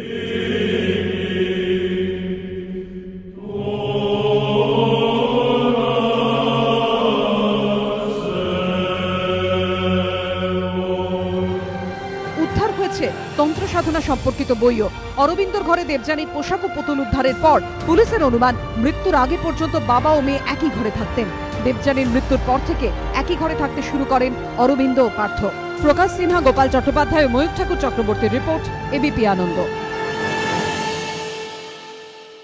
আমি সরাসরি চলে যাব অন্য একটি স্টুডিওতে, সঞ্চিতার কাছে। সঞ্চিতা, আপনার কাছে জানতে চাইবো যে যেভাবে পার্থবাবুর যা বডি ল্যাঙ্গুয়েজ আপনি দেখেছেন, গতকাল থেকে বারবার স্টুডিওর পর্দায় তার ছবি দেখা গেছে, কি মনে হচ্ছে এই গোটা কাহিনীর যে চরিত্রগুলো আমাদের চতুর্দিকে যে নামগুলো আসছে, কি মনে হচ্ছে এখনো পর্যন্ত আপনার? পার্থবাবুর জায়গাটা তো ডেফিনেটলি একটা, সবাই বললেন, সব অনেকগুলো কথা আলোচনা হলো গোড়ার থেকে। তো আমার এই ব্যাপারে সবার আগে যেটা বলবার আছে সেটা হচ্ছে যে পরিবারের সকলের মধ্যেই যেন একটা মানসিক অসুস্থতার জায়গা আমি দেখতে পাচ্ছি। মানে প্রথমত পোষ্যের দেবযানী দেবী খুব পজিটিভ ছিলেন, যেটা ওনার কলিগ বলছেন, এবং ভীষণ রকমের একটা স্পিরিচুয়াল জায়গা ওনার মধ্যে ছিল, যেটা আমরা গোড়ার থেকে শুনলাম। তারপরে সেই স্পিরিচুয়াল দিকটা সদর্থক দিক থেকে ক্রমশ নঙর্থক দিকে সরে গেল কিনা সেটা কিন্তু খুব পরিষ্কার নয়। আবার দেবযানী দেবীর ড্রয়ারে আপনারা দেখালেন যে এই জিনিসপত্রগুলো পাওয়া গেছে, এবং একটা আধিভৌতিক পরিবেশ বাড়ির মধ্যে, সিক্রেট চান্স বাজছে, মানে সেখানে আধ্যাত্মিকতাটা কোথাও যেন একটা কুসংস্কার, ব্ল্যাক ম্যাজিক, ভুডু এইটার দিকে আস্তে আস্তে টার্ন নিতে দেখতে পাচ্ছি। তো সেই দিক দিয়ে ডেফিনেটলি কিছু যে মানে পজিটিভ জায়গা যদি বা কিছু থেকে থাকতো, সেটা কিন্তু বোধহয় আস্তে আস্তে মায়ের মৃত্যুর পরে আস্তে আস্তে জিনিসটা নেগেটিভ জায়গার দিকে টার্ন নিতে দেখতে পাচ্ছি দেবযানী দেবীর মধ্যে। এবং তিনি ওই যে সাধারণ যে মানুষের একটা শোক যেটা লাস্ট করে, যে পোষ্য সারা জীবন বাঁচবে না, একটা পোষ্যর লাইফের টাইম স্প্যান আছে, এটা তো সকলেই জানে, এবং সেই জায়গাটায় সেই শোকটাকে উনি সহ্য করতে পারলেন না। একটা টাইমের পর থেকে ওই সেই শোকের অবস্থাটা থেকে উনি আর বেরোতেই পারছেন না। এই যে তথ্যটা আসছে, জানি না এটা কতদূর সত্য তথ্য, কারণ শারীরিকভাবে তো যা ময়নাতদন্তের রিপোর্ট, তাতে তো বলা যাচ্ছে না যে উনি আদৌ প্রয়োপবেশন বা উপবাস করে ধীরে ধীরে মৃত্যুমুখী হয়েছিলেন কিনা, সেটা তো খুব পরিষ্কারভাবে জানা যাচ্ছে না। এখন যদি সেটাও নাও জানা যায়, কিন্তু তিনি একটা ডিপ্রেসিভ জায়গায় চলে যাচ্ছিলেন, এবং তিনি আস্তে আস্তে নিজেকে জগৎ থেকে গুটিয়ে নিচ্ছিলেন, যেমন পার্থবাবুও নিচ্ছিলেন, এবং মায়ের মৃত্যুর পরে পুরো ফ্যামিলিটাই আস্তে আস্তে গুটিয়ে আসছিল, এটা তো খুব পরিষ্কার। আর সবচেয়ে ইন্টারেস্টিং যেটা, সেটা হচ্ছে সমস্ত পিকচারটার মধ্যে অরবিন্দ দে মানসিকভাবে কতটা সক্ষম ছিলেন, মানসিকভাবে কতটা সুস্থ ছিলেন, সেই জায়গাটাও কিন্তু ভাববার ব্যাপার আছে। তিনি বাড়ির কর্তা, মানে একজন বয়স্ক মানুষ যিনি বাড়ির অথরিটি ফিগার একজন, কিন্তু তিনি দিনের পর দিন এই যে যা যা হচ্ছে পরিবারে সেই জায়গাগুলো মেনে নিয়ে, এবং মেয়ের মৃতদেহ আঁকড়ে ছেলে বসে আছে, সে দুটি পোষ্যের দেহ আঁকড়ে বসে আছে, তিনি সেটাকে দেখছেন, সেটাকে মেনে নিচ্ছেন, এবং তারপরে কি হলো যার জন্য উনি এতটা অবসাদে চলে গেলেন, কি যার জন্য ধরে নিই পার্থবাবুর বয়ান সত্যি, যে দেবযানী দেবী কুকুরের শোকে না খাওয়া দাওয়া ছেড়ে দিয়ে মৃত্যুবরণ করলেন, সেটা চোখের সামনে যারা দেখলেন তাদের তো সেটা স্বাভাবিক প্রতিক্রিয়া নয়। তাহলে সেখানেও মানসিক অসুস্থতার জায়গা ডেফিনেটলি আছে, কারণ সবাই আস্তে আস্তে গুটিয়ে নিচ্ছে বাইরে থেকে নিজেকে, এবং পুরো পরিবারটার মধ্যেই, শুধুমাত্র পার্থবাবুর মানসিক জায়গাটা নিয়ে বললে তো হবে না, পুরো পরিবারটার মধ্যেই একটা অসুস্থতার ছাপ দেখা যাচ্ছে। এবং আপনি ভাবুন 8 তারিখ, বেশি দিন আগে নয়, এই মাসের 8 তারিখ, 10 তারিখে মৃত্যু হয়েছে অরবিন্দবাবুর, এখনো পর্যন্ত যা রিপোর্ট পাওয়া যাচ্ছে তাতে আত্মহত্যা করেছেন। 8 তারিখ আইনজীবীর কাছে তিনি গেছেন, গিয়ে বলছেন তিনি উইল করতে চান, পাওয়ার অফ অ্যাটর্নি ইত্যাদি দিতে চান। সেই প্রস্তাবগুলো যখন আইনজীবী খারিজ করে দিলেন, তখন তিনি উইল করতে চাইছেন ছেলে এবং মেয়ের নামে, আইনতভাবে যিনি জানেন, সম্পূর্ণভাবে জানাটা স্বাভাবিক যে মেয়ে বেঁচে নেই। তার মানে কোথাও একটা তারও ডিটেলমেন্ট রয়েছে, তিনিও এই দেবযানী দেবীর মৃত্যুটাকে অ্যাকসেপ্ট করতে পারছেন না কোথাও একটা, মানে ওই শরীর কঙ্কাল হয়ে গেল, পোষ্যরা ঘরের মধ্যে কঙ্কাল হয়ে পড়ে রয়েছে, এবং তিনি উইল করতে যাচ্ছেন, মানে এই জায়গাটাতে তো একটা মানসিক বিকৃতির জায়গা ডেফিনেটলি আছে, মানে রিয়েলিটি থেকে সরতে সরতে পুরো পরিবারটা একেবারে। এবং এই পর্যায়ে আমি আপনাকে বলছি, আগামী সোমবার সেই উইলের ড্রাফট দেখে চেক করার কথা ছিল অরবিন্দবাবুর, অর্থাৎ পুরো আইনি প্রক্রিয়াটা চলছিল এটা সম্পূর্ণ মিথ্যের ওপর, যে মিথ্যের তা বলছে যে দেবযানী দে জীবিত। আপনি ভাবতে পারছেন, মানে আমি বলছি এটা নিয়ে সিরিয়াসলি সলিসিটর কাজ করছেন, এবং সেই উইল ড্রাফট করা হচ্ছে, সেই ড্রাফট চেক করার কথা ছিল আগামী সোমবার অরবিন্দবাবু। এখানে একটা জিনিস বলার, সেটা হচ্ছে যে এটা যদি মিথ্যে বলে ধরি, তাহলে কোথাও একটা হোমিসাইডের অ্যাঙ্গেল আসে, কিন্তু ময়না তদন্তের কোথাও কিন্তু হোমিসাইডের জায়গা পাওয়া যাচ্ছে না। তাহলে তাহলে তাহলে কি এরকম যে যে ডেলিউশন পার্থবাবুর আছে, সেই ডেলিউশন যে অরবিন্দবাবুরও ছিল না বা দেবযানীরও ছিল না, সেরকম কোনো জায়গা কি আমরা ভাবতে পারি? সেই রকম দিক কি আসতে পারে? হ্যাঁ, আমি শঙ্করী দেবীর কাছে এইটা জানতে চাইব, আপনি 2005 অবধি কথা বলছেন, 2005-এর পরের যে অংশটা, সেখানে কিন্তু পার্থবাবুর বয়ান অনুযায়ী তিনি ভেবেছিলেন দিদি ফিরে আসবেন, এটা হচ্ছে তার পার্ট। দিদি ভেবেছিলেন যে সারমেয় দুটি মারা গেছে, সেই কুকুর দুটি বেঁচে ফিরে আসবে। মানে আমি বলছি যে এই অস্বাভাবিকতা, যদি পার্থবাবুর বয়ান পুলিশকে দিয়ে আমি সত্যি মানি, কোনো তার ইঙ্গিত দেবযানী দেবীর মধ্যে দেখতে পেয়েছিলেন না? অ্যাকচুয়ালি ক্যালকাটা গার্লস ছেড়ে দেওয়ার পরে তো জাস্ট ওভার টেলিফোন যোগাযোগ ছিল, কিন্তু আর সামনাসামনি তো কখনো মিট করিনি না। 2005-এর পরে উই নেভার মেট। আমি আসবো, তার আগে দ্রুত একবার দেখাবো পার্থবাবু দেবযানী দেবীর তথাকথিত, এখনো ডিএনএ টেস্ট হয়নি, কিন্তু কঙ্কালের আশেপাশে টেডি বিয়ার দিয়ে সাজিয়ে রেখেছিলেন, কি ধরনের মানসিকতায় দেখুন। প্রতি রাতে দিদির সঙ্গে কথা বলি, দিদি আসে আমার সঙ্গে দেখা করতে, রান্না করে, তারপর দুজনে একসঙ্গে খাই, এটাই আমার সাধনা। পুলিশের সামনে যখন বারবার এই কথাগুলো বলে চলেছেন পার্থ দে, তখন অনেকে ভাবছিলেন সব মিথ্যে, অনেকে আবার ভাবছিলেন এসবই নির্ঘাত কোনো ভৌতিক তত্ত্ব। তা সে যাই হোক না কেন, গোটা ঘটনার মধ্যে দিয়ে যে বিষয়টা খুব স্পষ্ট হয়ে যায়, তা হলো দিদি এবং ভাইয়ের এক নিবিড় ঘনিষ্ঠ সম্পর্ক। মনোবিদদের অনেকেই বলছেন আসলে দিদির সঙ্গে কাটানো ছেলেবেলাটা কোনোদিনই ভুলতে পারেননি বছর 44-এর পার্থ দে। তাই নিজের ঘরে দিদির কঙ্কালের মাথার কাছে তিনি রেখে দিয়েছিলেন দিদির প্রিয় এই টেডি বিয়ারগুলো।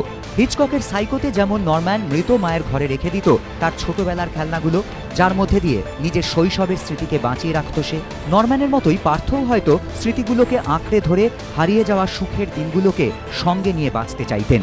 তাই হয়তো রেকর্ড করে রেখেছিলেন দিদির কণ্ঠস্বর। পুলিশ সূত্রে খবর, যে কণ্ঠস্বর পেনড্রাইভে ভরে সময় অসময় বাজাতেন বাড়ির আনাচে কানাচে লাগানো মিউজিক সিস্টেমে। পুলিশ সূত্রে খবর, পার্থর ল্যাপটপ এবং ডেস্কটপেও মিলেছে তার দিদির রেকর্ড করা কণ্ঠস্বরের অংশ। মনোবিদরা বলছেন এই কণ্ঠস্বর শুনে হয়তো পার্থ ভাবতেন দিদি তো কাছেই রয়েছে, কোথাও যায়নি। রবিনসন স্ট্রিটের আধিভৌতিক এই দে বাড়ি থেকে বৃহস্পতিবারই সেই রেকর্ড করা কণ্ঠস্বর উদ্ধার করেছেন তদন্তকারীরা। ময়ূর ঠাকুর চক্রবর্তী ও অর্ণব মুখোপাধ্যায়, এবিপি আনন্দ।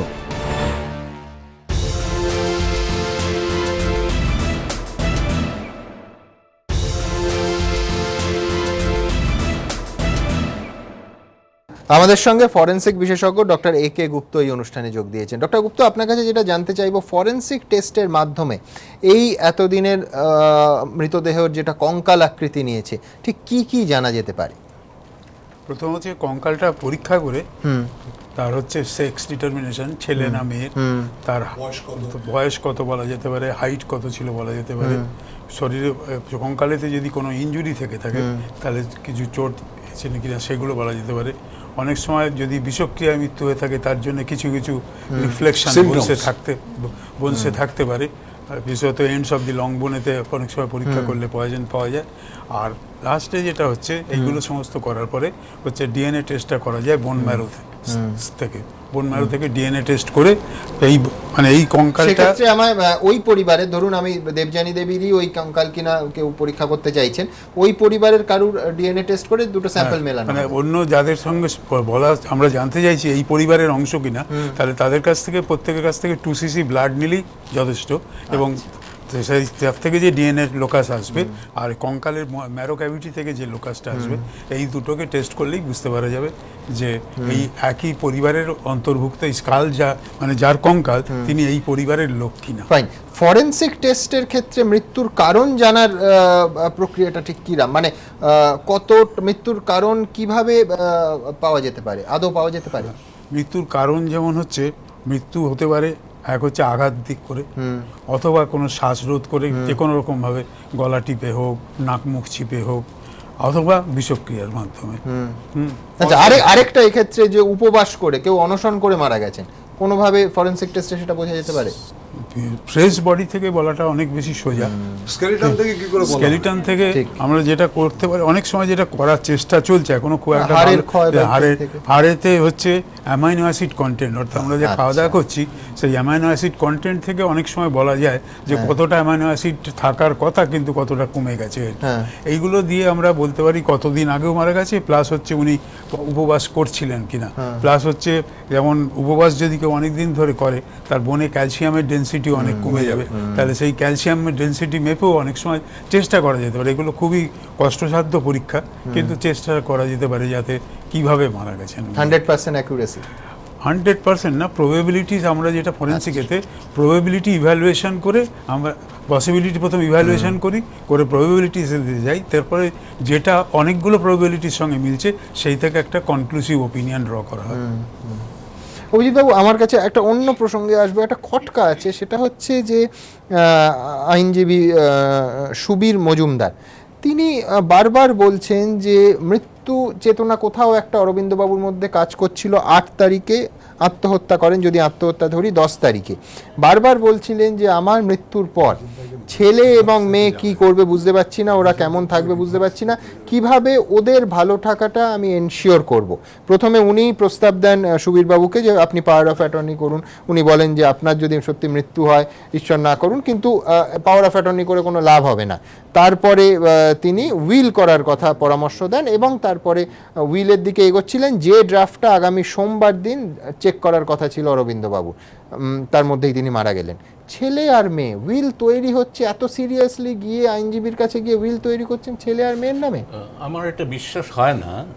প্রথম he was apprehending his death, which might be he was apprehending his murder. 90% possibility he was apprehending that he would be murdered.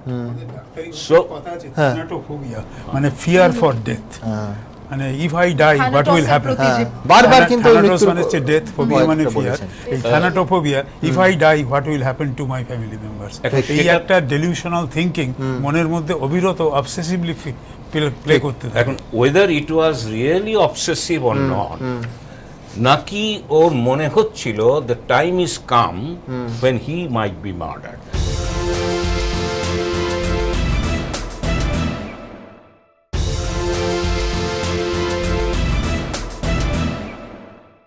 There are series, আমার একটা hunch there are a series of murders in the family, including the dogs.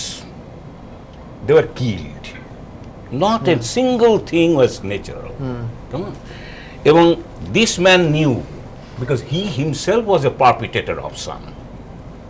So he realized that possibly time is come that it is my time. সেই জন্য এবার will, এখন Willey যদি daughter থেকে থাকে and given the fondness or love for the daughter, whether incestuous or whatever, give it a damn, she loved the daughter কেউ দেবেন, then the daughter was not a myth, then the daughter was not dead, daughter was not just a heap of bones. Where is the daughter? So there is a chance, who knows, that daughter has been shifted away long back. এবং এখনো তো তার কোনো বিজ্ঞানসম্মত প্রমাণ পাওয়া যায়নি যে কঙ্কাল দেবযানী দেবীরই, আর তারও কোনো ট্রেস নেই। আর ওই যে সাউন্ড সিস্টেম অপারেট করে রাখা আছে, ওইখানে হচ্ছে এদের কানিং যে well the daughter is present, but the father new the daughter is not present, but he is alive, she is alive. This Partha new more or less the same. He created the myth, the impression by voice and all that Devjani is alive, or that Devjani is in the house. Devjani is not in the house. একেবারেই নিঃসন্দেহে আরো আরেকটা দিগন্ত অভিজিৎ বাবু খুলে দিলেন। অবশ্যই সম্ভাবনার কথা, সব কটা সম্ভাবনা নিয়েই আমরা আলোচনা করছি। একের পর এক প্রশ্ন কিন্তু এখনো পর্যন্ত যার উত্তর পাওয়া যাচ্ছে না। দেখুন, মেয়ের কঙ্কাল উদ্ধার, বাবার দগ্ধ দেহ, রবিনসন স্ট্রিটের এই বাড়ি এখন রহস্যে ঘেরা। উঠে আসছে নানা প্রশ্ন, যার উত্তর খুঁজছে পুলিশ। এই ঠিকানায় পাশাপাশি দুই বাড়িতে থাকতেন অরবিন্দ দে ও তার ভাই অরুণ দে। পাশের বাড়ি থেকেই দাদার দেহ উদ্ধার হলো, ভাইজির কঙ্কাল, ভাইপো পাভলভের। এত কিছুর পরেও সেভাবে মুখে খুলছেন না অরুণ। আপনারা কোনোদিন শুনতে পাননি যে কি হয়েছে? নো কমেন্টস, মানে no comments sir, no comments, thank you. পাশের বাড়িতে থেকেও দাদা বা দাদার পরিবার সম্পর্কে কিছুই জানেন না, নাকি বিশেষ কিছু জানেন তাই মুখ খুলছেন না পার্থর কাকা অরুণ দে? প্রশ্ন পুলিশের মনেও। শুধু কাকাই নয়, আশেপাশের লোকজনেরও মুখে কুলুপ। কেন সবাই এরকম চুপ করে রয়েছেন? এই যে inactivity, whether that inactivity is a very kind of active inactivity. আরও বেশ কিছু বিষয় নিয়ে খটকা তৈরি হয়েছে পুলিশের মনে। যেমন তদন্তে জানা গিয়েছে পোষ্য কুকুরের মৃত্যুতে এতটাই শোকগ্রস্ত হয়ে পড়েছিলেন দেবযানী যে তিনি উপোস শুরু করে দেন, আর তার জেরেই নাকি মৃত্যু। কিন্তু মেয়েকে এভাবে কেন উপবাস করতে দিলেন অরবিন্দ দে? কেনই বা তার মেয়ের দেহ বাড়িতে রেখে দিতে দিলেন? ঘরে থেকে থেকে মেয়ের দেহ কঙ্কাল হয়ে যাচ্ছে দেখেও কেন ছেলেকে কিছু বললেন না? নাকি বলেও কিছু করে উঠতে পারেননি, আর সেই থেকেই শেষমেশ আত্মহত্যা? তাছাড়া পার্থ দে কি সত্যিই মানসিক ভারসাম্যহীন, নাকি কিছু লুকোতে তিনি এই ধরনের আচরণ করছেন? এই প্রশ্নের উত্তর খুঁজছে পুলিশ। পার্থর জন্মদিনের অনুষ্ঠানে যাওয়া নিয়েও পরস্পর বিরোধী তথ্য পেয়েছে তারা। অরুণদের দাবি তারা কেক নিয়ে পার্থদের বাড়িতে গিয়েছিলেন, কিন্তু পার্থর দাবি কাকাকে তিনি বাড়িতে ঢুকতে দেননি। কে সত্যি বলছেন, কে মিথ্যে? ঠিক কি হয়েছিল ৩ নম্বর রবিনসন স্ট্রিটের বাড়িতে? কেন এত ফিসফাস? রহস্য ক্রমশ ঘনাচ্ছে। সঞ্চয়ন মিত্র, অরিত্রিক ভট্টাচার্য, ময়ূর ঠাকুর চক্রবর্তীর রিপোর্ট, এবিপি আনন্দ। পার্থর বয়ান অনুযায়ী দেবযানী দেবী নাকি বিশ্বাস করতেন মৃত কুকুরেরা ফিরে আসবে। দেবযানী দেবী মৃত্যুর পর ফিরে আসবে এমনটা বিশ্বাস করতেন পার্থ। এই ফিরে আসা, তার সঙ্গে সংস্কার বলি, কুসংস্কার বলি, আধ্যাত্মিকতা কোথাও কি মিলেমিশে একাকার হয়ে যাচ্ছে? আর উল্টো দিকে বিজ্ঞান কি বলছে? বিজ্ঞান দেখুন।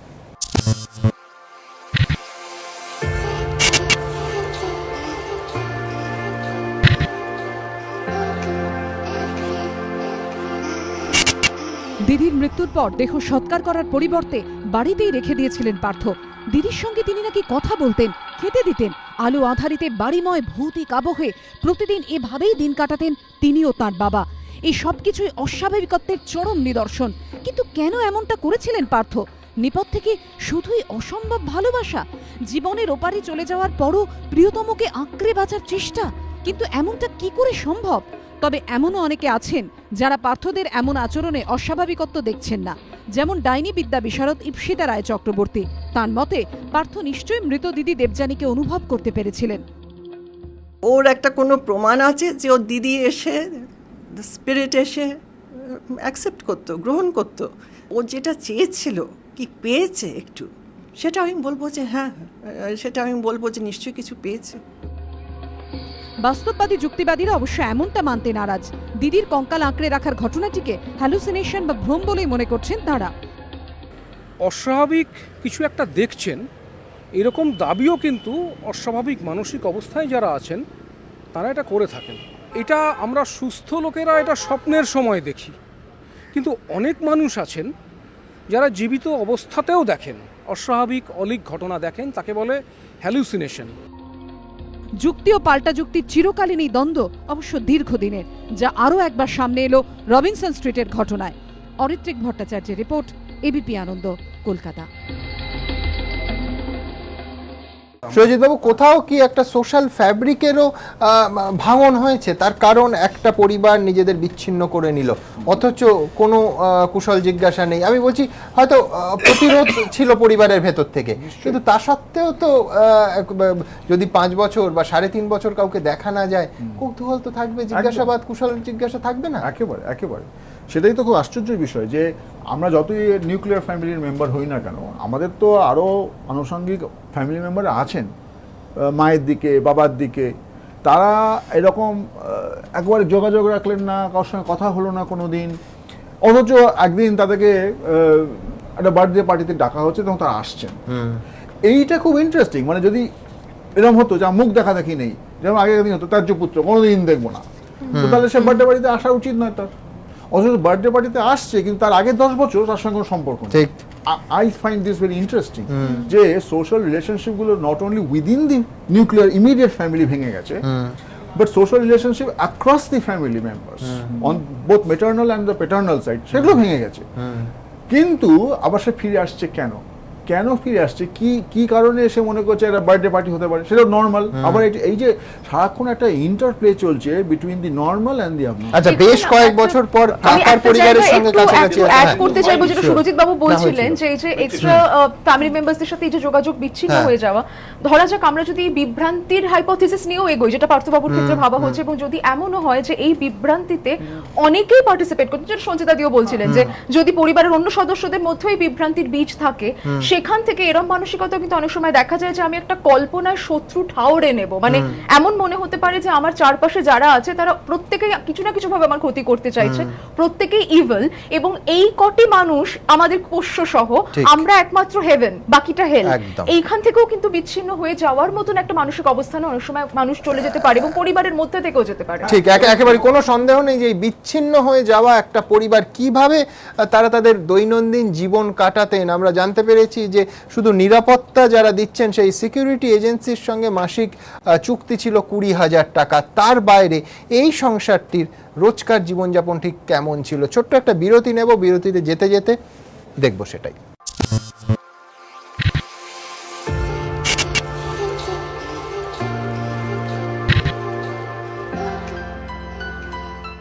শেক্সপিয়ার সরণির মতো অভিজাত এলাকায় বাড়ি, কোটি কোটি টাকা ব্যাংক ব্যালেন্স, তার উপর আবার বাড়ির প্রতিটি সদস্যই এককালে বিভিন্ন সংস্থায় উচ্চ পদে কাজ করেছেন। রবিনসন স্ট্রিটের দে বাড়ির অন্দরমহলের ছত্রে ছত্রে রয়েছে আভিজাত্য আর বৈভবের ছাপ।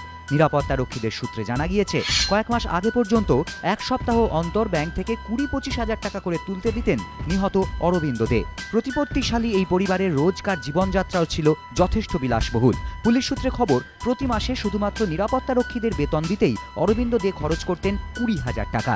খানাপিনার আয়োজনও থাকতো দেদার, বহুজাতিক রেস্তোরাঁ থেকে খাবার আসতো। শুরু থেকেই 3 জনের খাবার আসতো, এমনকি দেবযানীর মৃত্যুর পরও তাতে ছেদ পড়েনি। পুলিশের অনুমান, হঠাৎ করে 2 জনের খাবার আনলে কারো সন্দেহ হতে পারে, এটা বুঝতে পেরেই দেবযানী মারা যাওয়া সত্ত্বেও 3 জনের খাবারই আনতেন পার্থ। নিরাপত্তা রক্ষীদের সূত্রে খবর, ডিসেম্বর জানুয়ারি মাস নাগাদ প্রতিদিন 50টি করে গোলাপ ফুল এবং 25টি করে রসগোল্লা আনাতেন পার্থ। দিন 10 অন্তরই আসতো কয়েক লিটার পানীয়, ঠান্ডা পানীয় আর হোটেলের খাবার তো নিত্যদিনের ব্যাপার। গোলাপ ফুল ওগুলো আনতো, কিন্তু রসগোল্লাগুলো যে আনতো খেতো না, কিন্তু 2 দিন পরে ওটা ফেলে দিত। 25টা করে আপনার রসগোল্লা আনাতো আর 50টা করে গোলাপ ফুল আনাতো। কদিন অন্তর অন্তর? 2 দিন অন্তর অন্তর। বেসিক্যালি আমাকে যেতে হতো ক্লাবে ওর খাবার আনতে। টুকটাক যেগুলো আনা হতো সেগুলো পাশে বাজার থেকে আনা হতো। ভালো ভালোই খাবার খেতেন, কেক, পেস্ট্রি এগুলো প্রায় দোকান ফোকান ছিল। তবে সবকিছু কিনতে দিলেও বাড়িতে ঢোকার অনুমতি ছিল না কোনো নিরাপত্তা রক্ষীর। দরজার ফাঁক দিয়ে প্যাকেট দিয়েই চলে যেতে হতো তাঁদের। এমনকি দুজনের সংসারে প্রতিদিন 3 জনের খাবার এলেও তা নিয়ে প্রশ্ন করার অধিকার কোনো রক্ষীর ছিল না। প্রশ্ন করলেই চাকরি নট, এমনকি স্থানীয় বাসিন্দাদের সূত্রে খবর এর আগে এই নিয়ে প্রশ্ন করায় এক নিরাপত্তারক্ষীকে চাকরি থেকে তাড়িয়েও দেন অরবিন্দ দে। ফলে মাসের পর মাস কাজ করলেও কোনোদিনও দে বাড়ির অন্দরের কোনো রহস্য টের পাননি নিরাপত্তারক্ষীরা। এমনকি খবরের কাগজ যিনি দিতেন তিনিও পেপার দারোয়ানের হাতে দিয়েই চলে যেতেন।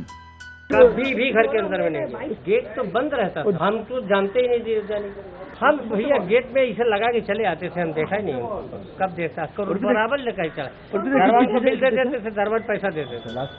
এদিন লালবাজারের হোমিসাইড শাখার তদন্তকারীরা ফের একবার ঘটনাস্থলে যান ডিসি সাউথ মুরলীধর শর্মাও, অর্ণব মুখোপাধ্যায়, রাজস্বী দত্তগুপ্ত ও ময়ূর ঠাকুর চক্রবর্তী, এবিপি আনন্দ।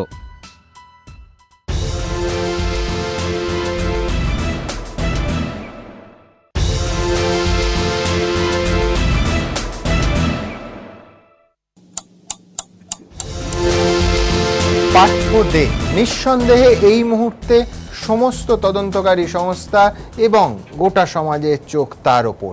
তার বডি ল্যাঙ্গুয়েজ ঠিক কী বলছে আমরা যদি বিশ্লেষণ করি, পার্থ দে নিঃসন্দেহের তার কাছেই রয়েছে এই গোটা রহস্যের চাবিকাঠি, অন্তত আপাতত। দেখুন, ওইটাই তো অ্যাগ্রিমেন্ট হয়েছিল না, ইন্সপেক্টর যখন বললো আজকে রিল্যাক্স করছি, তারপর কালকে মাদার হাউস থেকে আসলো, তখন শুরু হবে, ওটাই তো কথা হয়েছিল না। শক্ত চোয়াল, চাপা কণ্ঠস্বর, স্থির চোখের মনি। বাবা অগ্নিদগ্ধ হয়ে মারা যাওয়ার পর যখন এই ভঙ্গিতে দাঁড়িয়ে কথা বলছেন পার্থ দে, তখনও তার ঘরেই রয়েছে দিদির কঙ্কাল। পুলিশ কর্মী থেকে শুরু করে সাংবাদিকদের অনেকেই বলছেন সে রাতে পার্থকে দেখে তারা ঘুণাক্ষরও টের পাননি। এত বড় রহস্য ঠোঁটের তলায় চেপে রেখেছেন এই দীর্ঘাঙ্গী পুরুষ, যা দেখে মনোরোগ বিশেষজ্ঞদের অনুমান আসলে গোটা বিষয়টাতেই ভীষণ রকমভাবে অভ্যস্ত হয়ে পড়েছিলেন পার্থ। 3 জন অলরেডি ওই পরিবারে মারা গেছে এবং আরেকজন সদ্য মারা গেছে। তাদের এই ইমোশনগুলো তাদের মানে অনেকটাই কাজ করে না, কারণ তাদের তো বাস্তবের যেসব জিনিসগুলো ঘটছে, আমরা বাস্তব লাইফে যে আবেগগুলো আমাদের ক্ষেত্রে কাজ করে ওদের ক্ষেত্রে সেটা কাজ করে না। মনোরোগ বিশেষজ্ঞদের আরো বক্তব্য, পার্থর কথা বলার ভঙ্গি কিংবা তার চাপা কণ্ঠস্বরই বলে দিচ্ছে গোপন কথা গোপনে রাখার একটা তাগিদ ছিল তার মনে। ইন্সপেক্টর যখন বললো আজকে রিল্যাক্স করছি, তারপর কালকে মাদার হাউস থেকে আসলো, তখন শুরু হবে, ওটাই তো কথা হয়েছিল না। ফিস ফিস করে তখনই কথা বলে যখন সে মনে করছে যে অন্য লোকেরা শুনে ফেলবে। তারা যদি উনি মনে করেন যে আশেপাশে রয়েছে, তাহলে কোনো কনভারসেশন উনি স্বাভাবিক গলায় বলবেন না, কারণ এরা শুনে ফেলবে।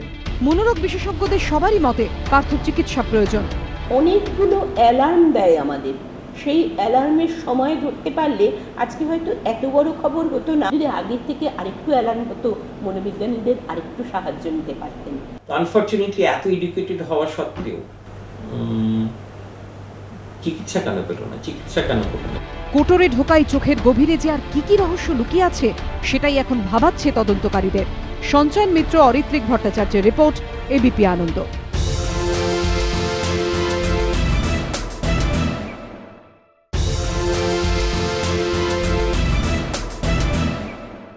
এই পার্থ দে শুনে অবাক হবেন না যখন তার বাবা অরবিন্দ দে মৃত্যু যন্ত্রণায় ছটফট করছিলেন, গোটা শরীর অঙ্গারের মতো পুড়ে কালো হয়ে যাচ্ছিল, তখন এই পার্থ দে নিশ্চিন্তে জল খাচ্ছিলেন। অথচ তার কয়েক ঘন্টা পর যখন দমকল পুলিশ বাহিনী বাবার দেহ উদ্ধার করে নিয়ে চলে গেলেন, তখন এই পার্থই মানসিক যন্ত্রণায় চিৎকার করে উঠছিলেন, দেয়ালে মাথা ঠুকছিলেন।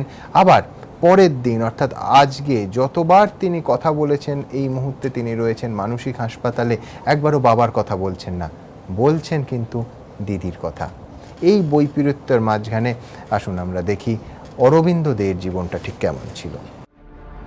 কলকাতা শহরের বুকে অভিজাত এলাকায় প্রায় 23 কাঠা জমির ওপর পৈতৃক বাড়ি, নিজেও নামী কোম্পানিতে চাকুরে। অরবিন্দ দে দে পরিবারের গৃহকর্তা, 77 বছর বয়সে যার অগ্নিদগ্ধ হয়ে মৃত্যু হয়েছে। মেয়ের কঙ্কালের সঙ্গে প্রায় 6 মাস ধরে ছিলেন যিনি, যার সম্পর্কে তাঁরই ছেলে নিজের ডায়েরিতে নানা চাঞ্চল্যকর অভিযোগ করেছেন, যা সত্যি হলে যৌন বিকৃতির দিকেও ইঙ্গিত করছে। কিন্তু শুরু থেকে বিষয়টা এমন ছিল না। পেশায় ইঞ্জিনিয়ার অরবিন্দ দে ব্যাঙ্গালোরে আলফ্রেড হাভার্টস নামে একটি সংস্থার ডিরেক্টর ছিলেন। 1987 সালে অবসর নিয়ে 1988 সালে কলকাতায় ফেরেন। নিয়মিত শহরের নামকরা ক্লাবে গলফ খেলতে যেতেন, ছেলে মেয়েকেও ক্লাবে নিয়ে যেতেন, মাঝে মধ্যেই গাড়ি নিয়েও বেরিয়ে পড়তেন অরবিন্দ। কিন্তু 2005 সালে তার স্ত্রীর মৃত্যুর পরে সবকিছু ধীরে ধীরে পাল্টাতে থাকে। এমনকি নিরাপত্তা রক্ষীরা বলছেন বাবা ছেলের সম্পর্কেও টানাপোড়েন দেখা গিয়েছিল। বাপ ছেলের মধ্যে কথা বলা 2 মাস প্রায় বন্ধ ছিল। যখন বাবা ছেলের মধ্যে ঝামেলা হলো তখন আমাকে পার্থ দিয়ে বলে দিল, ঠিক আছে এবার থেকে যা জিনিসপত্র আসবে, ঠিক আছে আমি যতক্ষণ না বলছি ততক্ষণ উপরে আসবে না। তারপর অনেকবার আমি দেখেছিলাম বড় স্যারের চোখ দিয়ে মানে চোখটা ছলছল করছে, কাঁদো কাঁদো ভাব আছে। তো আমি জিজ্ঞাসাও করেছিলাম, স্যার আপনার কিছু কোনো অসুবিধা হচ্ছে? আপনি স্যার হ্যাঁ মনে যে না কিছু না, কিন্তু যা করছে ঠিক করছে না। ছেলের সঙ্গে বাবার সম্পর্ক কতটা স্বাভাবিক ছিল? দেবযানীর কঙ্কাল ঘরে রেখে দেওয়ার জন্য কি বাবার উপর চাপ তৈরি করতো ছেলে? এই জল্পনা আর উস্কে দিয়েছে ঘটনার দিন রাত থেকে সকাল পর্যন্ত পার্থদের ফ্ল্যাটের বাইরে মোতায়েন পুলিশ কনস্টেবলের বক্তব্য।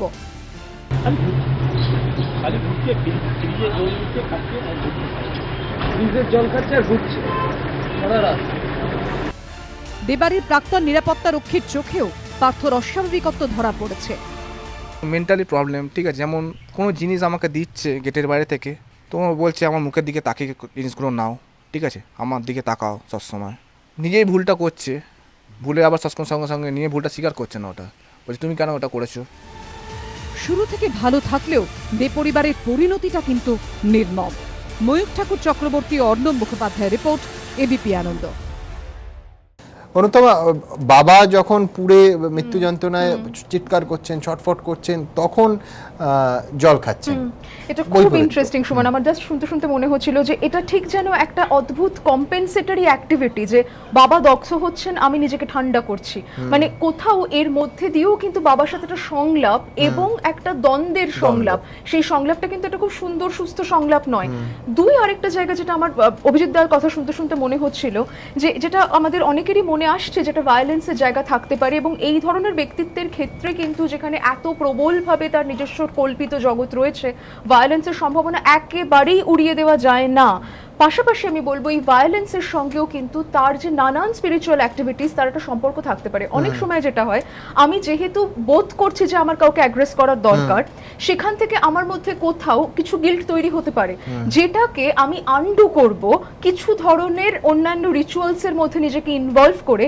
এবং এই স্পিরিচুয়ালিটিটা তো খুব ম্যাচিওর স্পিরিচুয়ালিটি নয়, এটা কিন্তু একেবারে যেটা সঞ্চিতা দিও বলছিল, যেটা খুব নঙর্থক মোড় নেওয়া স্পিরিচুয়ালিটি। ওর চোখে স্পিরিচুয়ালিটির অপরাধের প্রত্যেকটা কিন্তু তার নিজস্ব কল্পিত ব্যাখ্যা আছে। অর্থাৎ আমাদের চোখের অপরাধ, আমাদের চোখের খুন, আমাদের চোখের সেক্সুয়াল অ্যাবিউজ, এইটা ওর চোখে কিন্তু একদম একটা অন্য ন্যারেটিভ তৈরি করতে পারে। একেবারে। আমি আপনার কাছে আসবো, সেটা হচ্ছে কখনো দেবযানী দেবীকে কি দেখেছেন যে কোনো রাগ, দুঃখ, ইমোশনাল, একটা স্কুলে একটা প্রফেশনাল ক্যারিয়ারে তো নানা ওঠাপড়া থাকে, তখন কিভাবে রিঅ্যাক্ট করতেন? আপনি বলেন ইন্ট্রোভার্ট।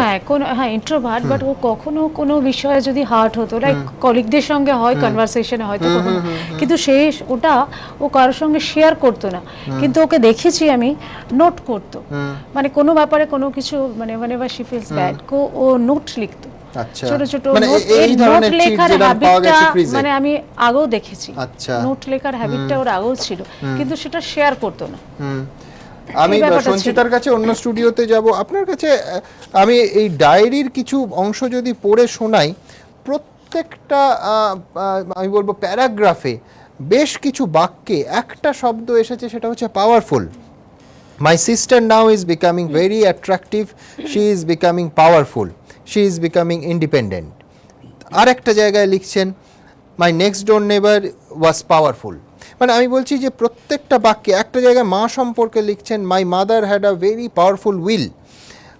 নানা ক্ষেত্রে এই পাওয়ারফুল শব্দটা কিন্তু অত্যন্ত তাৎপর্যপূর্ণভাবে একাধিকবার পার্থবাবু ব্যবহার করেছেন। কোথাও কি মনে হচ্ছে, আমি নিজের অভিজ্ঞতা থেকে জানি, যেহেতু আমার পুত্রকন্যাদের কমিক্স প্রচুর পড়তে হয়, সেহেতু পাওয়ারফুল শব্দটা কিন্তু এই যে ধরনের কমিক্স, ডিসি বা মার্বেল কমিক্স পার্থবাবুদের বাড়িতে পাওয়া গেছে, সেখানে কিন্তু সমস্ত সুপারহিরো সম্পর্কে সবথেকে ব্যবহৃত শব্দ হচ্ছে পাওয়ারফুল। কোথাও কি ওই কমিক্যাল আইডেন্টিটি, কমিকের পরিভাষাগুলো আসছে? সেটা একটা ব্যাখ্যা হতে পারে যে আমরা তো আইডেন্টিফাই করতে চাই সবসময়, সব মানুষই আইডেন্টিফাই করতে চাই একটা পজিটিভ জায়গার সঙ্গে, তো পাওয়ারফুল জায়গাটা পজিটিভ জায়গা সবসময়।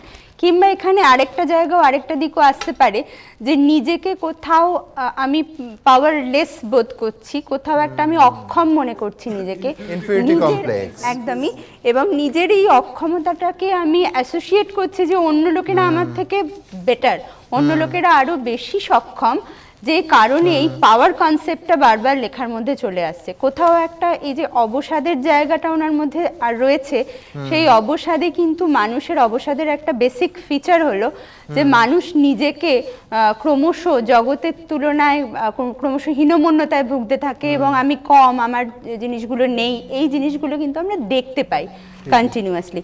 সো এই ধরনের জায়গা, এই ধরনের অ্যাসোসিয়েশন বারবার আসছে। এবং আরও একটা দিক হচ্ছে যে কন্টিনিউয়াসলি এই যে কিছু প্রশ্ন আরও আমার মনে আসছে, এই যে 3টে মৃতদেহ একটা বাড়িতে থাকলে পচনের কোনো দুর্গন্ধ আসবে না, ঠিক সেই জায়গাটা তো কোথাও আসছে না।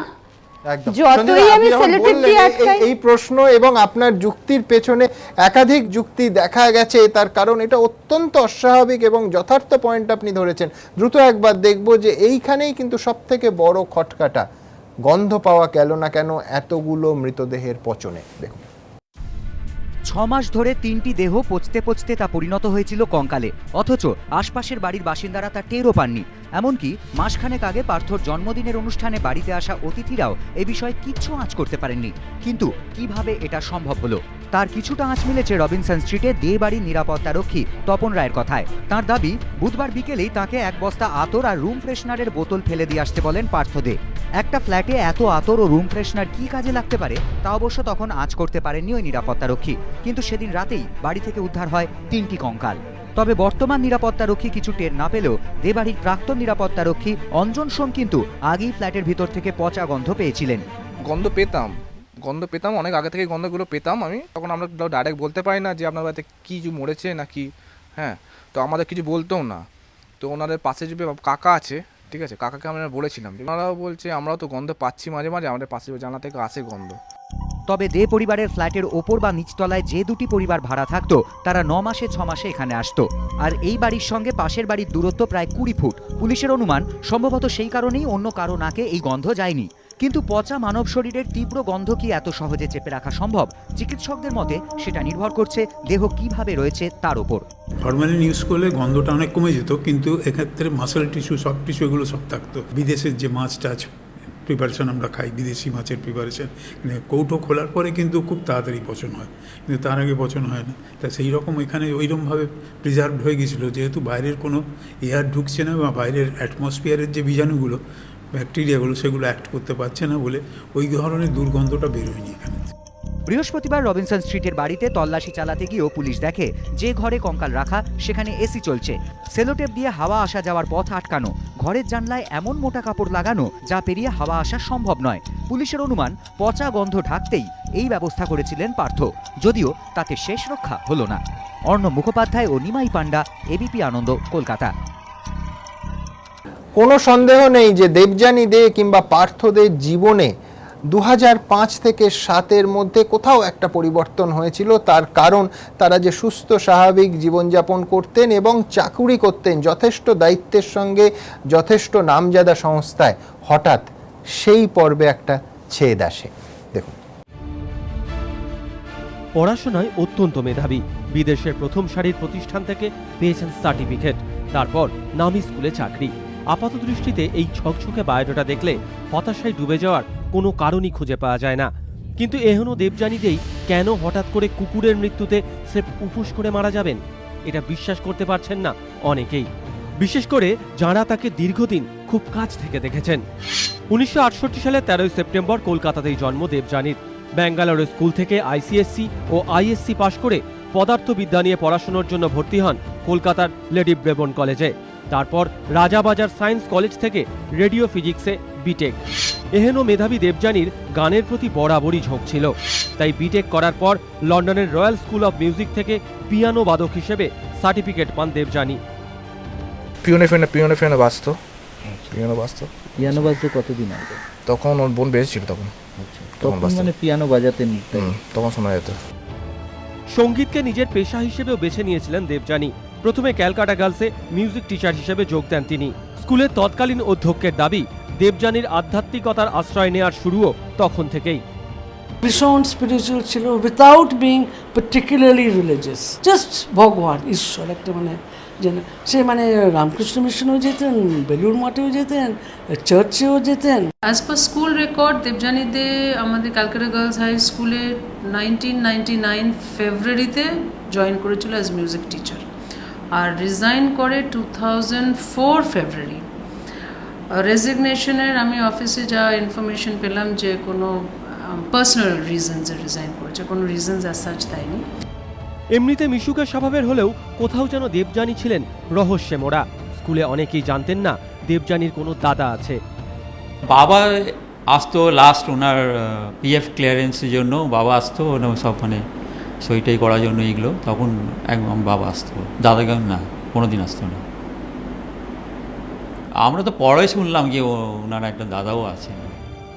তারপর দেবযানী মিউজিক টিচার হিসেবে যোগ দেন ডন বস্কোয়। শেষবার তিনি মাইনে তোলেন 2007 সালে। সম্ভবত সে সময় তিনি চাকরি ছেড়ে দেন। 2012 সালের পর থেকে সবার সঙ্গে যোগাযোগ বিচ্ছিন্ন করে দেবযানী পুরোপুরি অন্তরালে চলে যান। আর দেবযানীর ভাই পার্থও কম কৃতি ছিলেন না। রাজাবাজার সায়েন্স কলেজ থেকে বিটেক করে টিসিএস এ চাকরি পান পার্থ। চাকরি ছেড়ে দেন 2007 সালে। চাকরি সূত্রে বেশ কিছুদিন আমেরিকা ও ইংল্যান্ডেও ছিলেন। যদিও এহেন কৃতি ভাই বোনের শেষটা মর্মান্তিক। কৃষ্ণেন্দু অধিকারী, এবিপি আনন্দ, কলকাতা। সব্যসাচী, কোথাও মনে হচ্ছে না যে একদিকে যেরাম পার্থবাবু তার মানসিক হাসপাতালে এই মুহূর্তে তিনি অবজারভেশনে আসেন, তার চিকিৎসা চলছে, অথচ এই মানুষটি গোটা ঘরটাকে এয়ারটাইট করেছেন এবং অত্যন্ত আমি কয়েকটা উদাহরণ আপনার সামনে রাখছি। সেটা হচ্ছে 3.5 বছর আগে অন্তত 2টি কুকুরের মৃত্যু হয়েছে। সেখানে নিয়মিতভাবে বিপুল পরিমাণ কুকুরের খাবার আনানো হতো এবং যথেষ্ট অন্য সবাইকে সিকিউরিটি গার্ড থেকে প্রতিবেশীদের যথাসম্ভব দেখিয়ে আনানো হতো এবং এইটা প্রমাণ করার চেষ্টা হতো এবং তারা বিশ্বাসও করতেন যে কুকুররা জীবিত আছে, নয়তো এই পরিমাণ কুকুরের খাবার আসছে না। অর্থাৎ প্রত্যেকটা মুভের পেছনে কিন্তু অত্যন্ত সুচিন্তিত সচেতন মস্তিষ্ক কাজ করেছে। আবার পাশাপাশি তার কিছু বিকারগ্রস্ত ব্যবহারের পরিচয় আমরা পাচ্ছি। কোথাও একটা দুটো অংশই আছে অবশ্যই, কিন্তু এই বিষয়ে কোনো সিদ্ধান্ত নেওয়া সত্যি না, দুটো একসঙ্গে সত্যি হতে পারে। দুটো একসঙ্গে সত্যি হতে পারে। তার কারণ এটাই যে সম্ভাবনাটাকে তো আমরা এই মুহূর্তে উড়িয়ে দিতে পারছি না। হয়তো সেটার সম্ভাবনাটা কম, দুটো একসাথে একই মানুষের পক্ষে একটা দীর্ঘ সময় ধরে প্রত্যেকটা অ্যাক্টকে ঠিক সময়ে ঠিকভাবে পালন করা, বা কিছু যদি চেপে রাখতে চান বা কিছু লুকোতে চান, সেটাকে যদি বা ধরুন খাবার আসছে সেটা কুকুরের জন্যই আসছে সেই বিশ্বাসটা করানোর জন্যে যদি কোনো রকম অভিনয়ও করতে হয়, সেটা দীর্ঘদিন ধরে একইভাবে করে যাওয়াটাও বোধহয় সম্ভবপর হয়তো অনেক ক্ষেত্রে হয় না। তবু তদন্তের একেবারে শুরুর দিকে এই বিষয়ে কোনো মন্তব্য করার ঠিক হবে না। তার জন্য দীর্ঘ সাইকোলজিক্যাল যে কাউন্সিলিং বা তার সঙ্গে যে ইন্টারোগেশনটা দরকার, যেটা কিছুক্ষণ আগেই আলোচিত হলো, সেটার প্রয়োজন আছে। বিভিন্ন দিক যেগুলো উঠে আসছে, বিভিন্ন অ্যাঙ্গেল পাওয়া যাচ্ছে এই নির্দিষ্ট ঘটনার, প্রত্যেকটা ঘটনাকেই কিন্তু আমাদের গুরুত্ব দিয়ে ভাবতে হবে। একটা বিষয় আমি বলতে চেয়েছিলাম, সেটা হচ্ছে যে 2007 সাল নাগাদ তিনি স্কুলের চাকরি করতেন না, ছেড়ে দিয়েছিলেন এবং 12 সাল পর্যন্ত আমি শঙ্করী দেবীর সাথে যোগাযোগ ছিল, মানে 12 সাল পর্যন্ত তিনি এই যে সময়কালটা, আর যাদের উনি বলেছিলেন প্রথমে যাদের সঙ্গে যোগাযোগ ছিল তারা হয়তো বুঝতে পারতেন তার মানসিকভাবে তার মধ্যে দেবযানী দেবীর মধ্যে কি পরিবর্তন দেখা দিয়েছিল। কেননা আমি এই কথাটা এই জন্যে গুরুত্ব দিয়ে বলতে চাইছি যে আজকের পৃথিবীতে অনেক কিছুই তো বিক্রি হয়, তার মধ্যে এই আধ্যাত্মিকতা বা এবং তার সঙ্গে যে মৃত্যুর যে কনসেপ্ট, এখানেও বিক্রি করার একটা বিষয় আছে। নানা রকম ঘটনা ঘটছে, হয়তো এটার সাথে অনেক অন্য কোনো অ্যাঙ্গেলও জড়িত থাকতে পারে, আগামী দিনে তদন্তের মাধ্যমে উঠে আসতে পারে তিনি ঠিক কী ধরনের আধ্যাত্মিক প্র্যাকটিস করতেন এবং যেগুলো আমরা পাচ্ছি সেটা তদন্তের মাধ্যমে উঠে আসার ক্ষেত্রে তার মানসিক যে পরিবর্তনগুলো হয়েছিল নির্দিষ্টভাবে 2007 থেকে 12, যদি এই ধরনের কোনো এভিডেন্স পাওয়া যায় সেটা হয়তো এই তদন্তে আমাকে সাহায্য করতে পারে। তবে সুমন, যেটা প্রশ্ন ছিল নির্দিষ্টভাবে যে একই সম্ভাবনা কি দুটোই সম্ভব, হ্যাঁ নিশ্চিতভাবে দুটো সম্ভব, কিন্তু একই মানুষের পক্ষে একইভাবে অভিনয় করে যাওয়া দীর্ঘদিন ধরে এটা বোধহয় কম সম্ভাবনা। যে কারণে অভিজিৎ বাবু একটাকে এলিমিনেট করতে চান, am I right? এটা একটা জিনিস যে সবটা ও সাস্টেন করতে কিন্তু পারেনি, because the ultimately the father goat fire, that fire came out, ওইটা আটকাতে পারে। অ্যাবসলিউটলি, ওই মানে সেই প্রবাদটা মেনে যে আগুন থাকলে ধোঁয়া উঠবে। আমার সময় একেবারে শেষ, আপনাদের সবাইকে অসংখ্য ধন্যবাদ। আমি এই অনুষ্ঠান শেষ করব। গতকাল সমীর দা উল্লেখ করেছিলেন যে বটতলায় একটি ঘটনা ঘটেছিল এবং পাটুলিতে একটি ঘটনা ঘটেছিল। আসুন এইটা নিয়ে, কলকাতায় এই রবিনসন স্ট্রিটের ঘটনা নিয়ে এত চর্চা হচ্ছে, এর আগে অবশ্য একেবারে এক ধরনের ঘটনা বলা উচিত না, কিন্তু এই ধরনের রহস্যময় খুনের ঘটনা ঘটেছিল, কিন্তু সেটা খুন ছিল কি ছিল ঘটনা, এই দুটি ঘটনা দেখে আজকের এই অনুষ্ঠান শেষ করব। সবাই ভালো থাকুন, সপ্তাহান্ত ভালো কাটুক, শুভরাত্রি। রবিনসন স্ট্রিটের বাড়িতে 6 মাস ধরে দিদির দেহ আগলে বসেছিলেন পার্থদে। তার বিশ্বাস ছিল দিদি তাঁদের সঙ্গে রয়েছেন, কারণ একই না হলেও সব লুকিয়ে রাখা বা সবের সঙ্গে বসবাসের ঘটনা কলকাতায় এই প্রথম নয়। দীর্ঘ প্রায় 3 দশকে একাধিকবার এ ধরনের ঘটনার সাক্ষী থেকেছে শহরবাসী। গত বছরে ইকবালপুরে এক মণিহারি দোকানের মেঝে খুঁড়ে উদ্ধার হয় এক মহিলা ও তাঁর 2 মেয়ের দেহ। তদন্তে জানা যায় বাড়িতে ঢুকে মাথায় হাতুড়ি মেরে তাদের খুন করে এক পূর্ব পরিচিত। তারপর দেহগুলি নিয়ে গিয়ে তারা পুঁতে দেয় দোকানের মেঝেতে। 2013 সালে পাটুলিতে একটি বাড়ির রান্নাঘরের দেওয়াল ভেঙে মেলে শঙ্কর রায় নামে এক ব্যক্তির দেহ। খুনের অভিযোগ ওঠে তাঁরই ভাগ্নে ও স্ত্রীর বিরুদ্ধে। 2005 সালে পরিত্যক্ত কারখানার জমি থেকে গোপালী সাউ এবং মামুনি দাস নামে দুজনের পুঁতে রাখা দেহ উদ্ধার হয়। ত্রিকোণ প্রেমের জেরে এই ঘটনা ঘটে বলে অভিযোগ।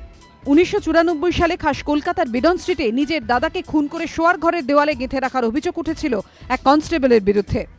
ওই বছরই কসবার পিকনিক গার্ডেনে একটি বাড়ির সেপটিক ট্যাঙ্ক থেকে উদ্ধার হয় এক ব্যক্তির দেহ। অভিযোগ ওই ব্যক্তির স্ত্রী এবং তার প্রণয়ী মিলে তাকে খুন করে দেহটি সেপটিক ট্যাঙ্কে লুকিয়ে রেখেছিল। তবে এগুলি ছিল অপরাধ চাপা দেওয়ার চেষ্টা, কিন্তু আপনজনকে কাছে রাখতেও যে কেউ তার শোয়ার ঘরে প্রিয়জনের কঙ্কাল আগলে রাখতে পারেন সেটা এতদিন কেউ কল্পনাও করতে পারতেন না। সেটাই ঘটল 3 নম্বর রবিনসন স্ট্রিটে। এবিপি আনন্দ।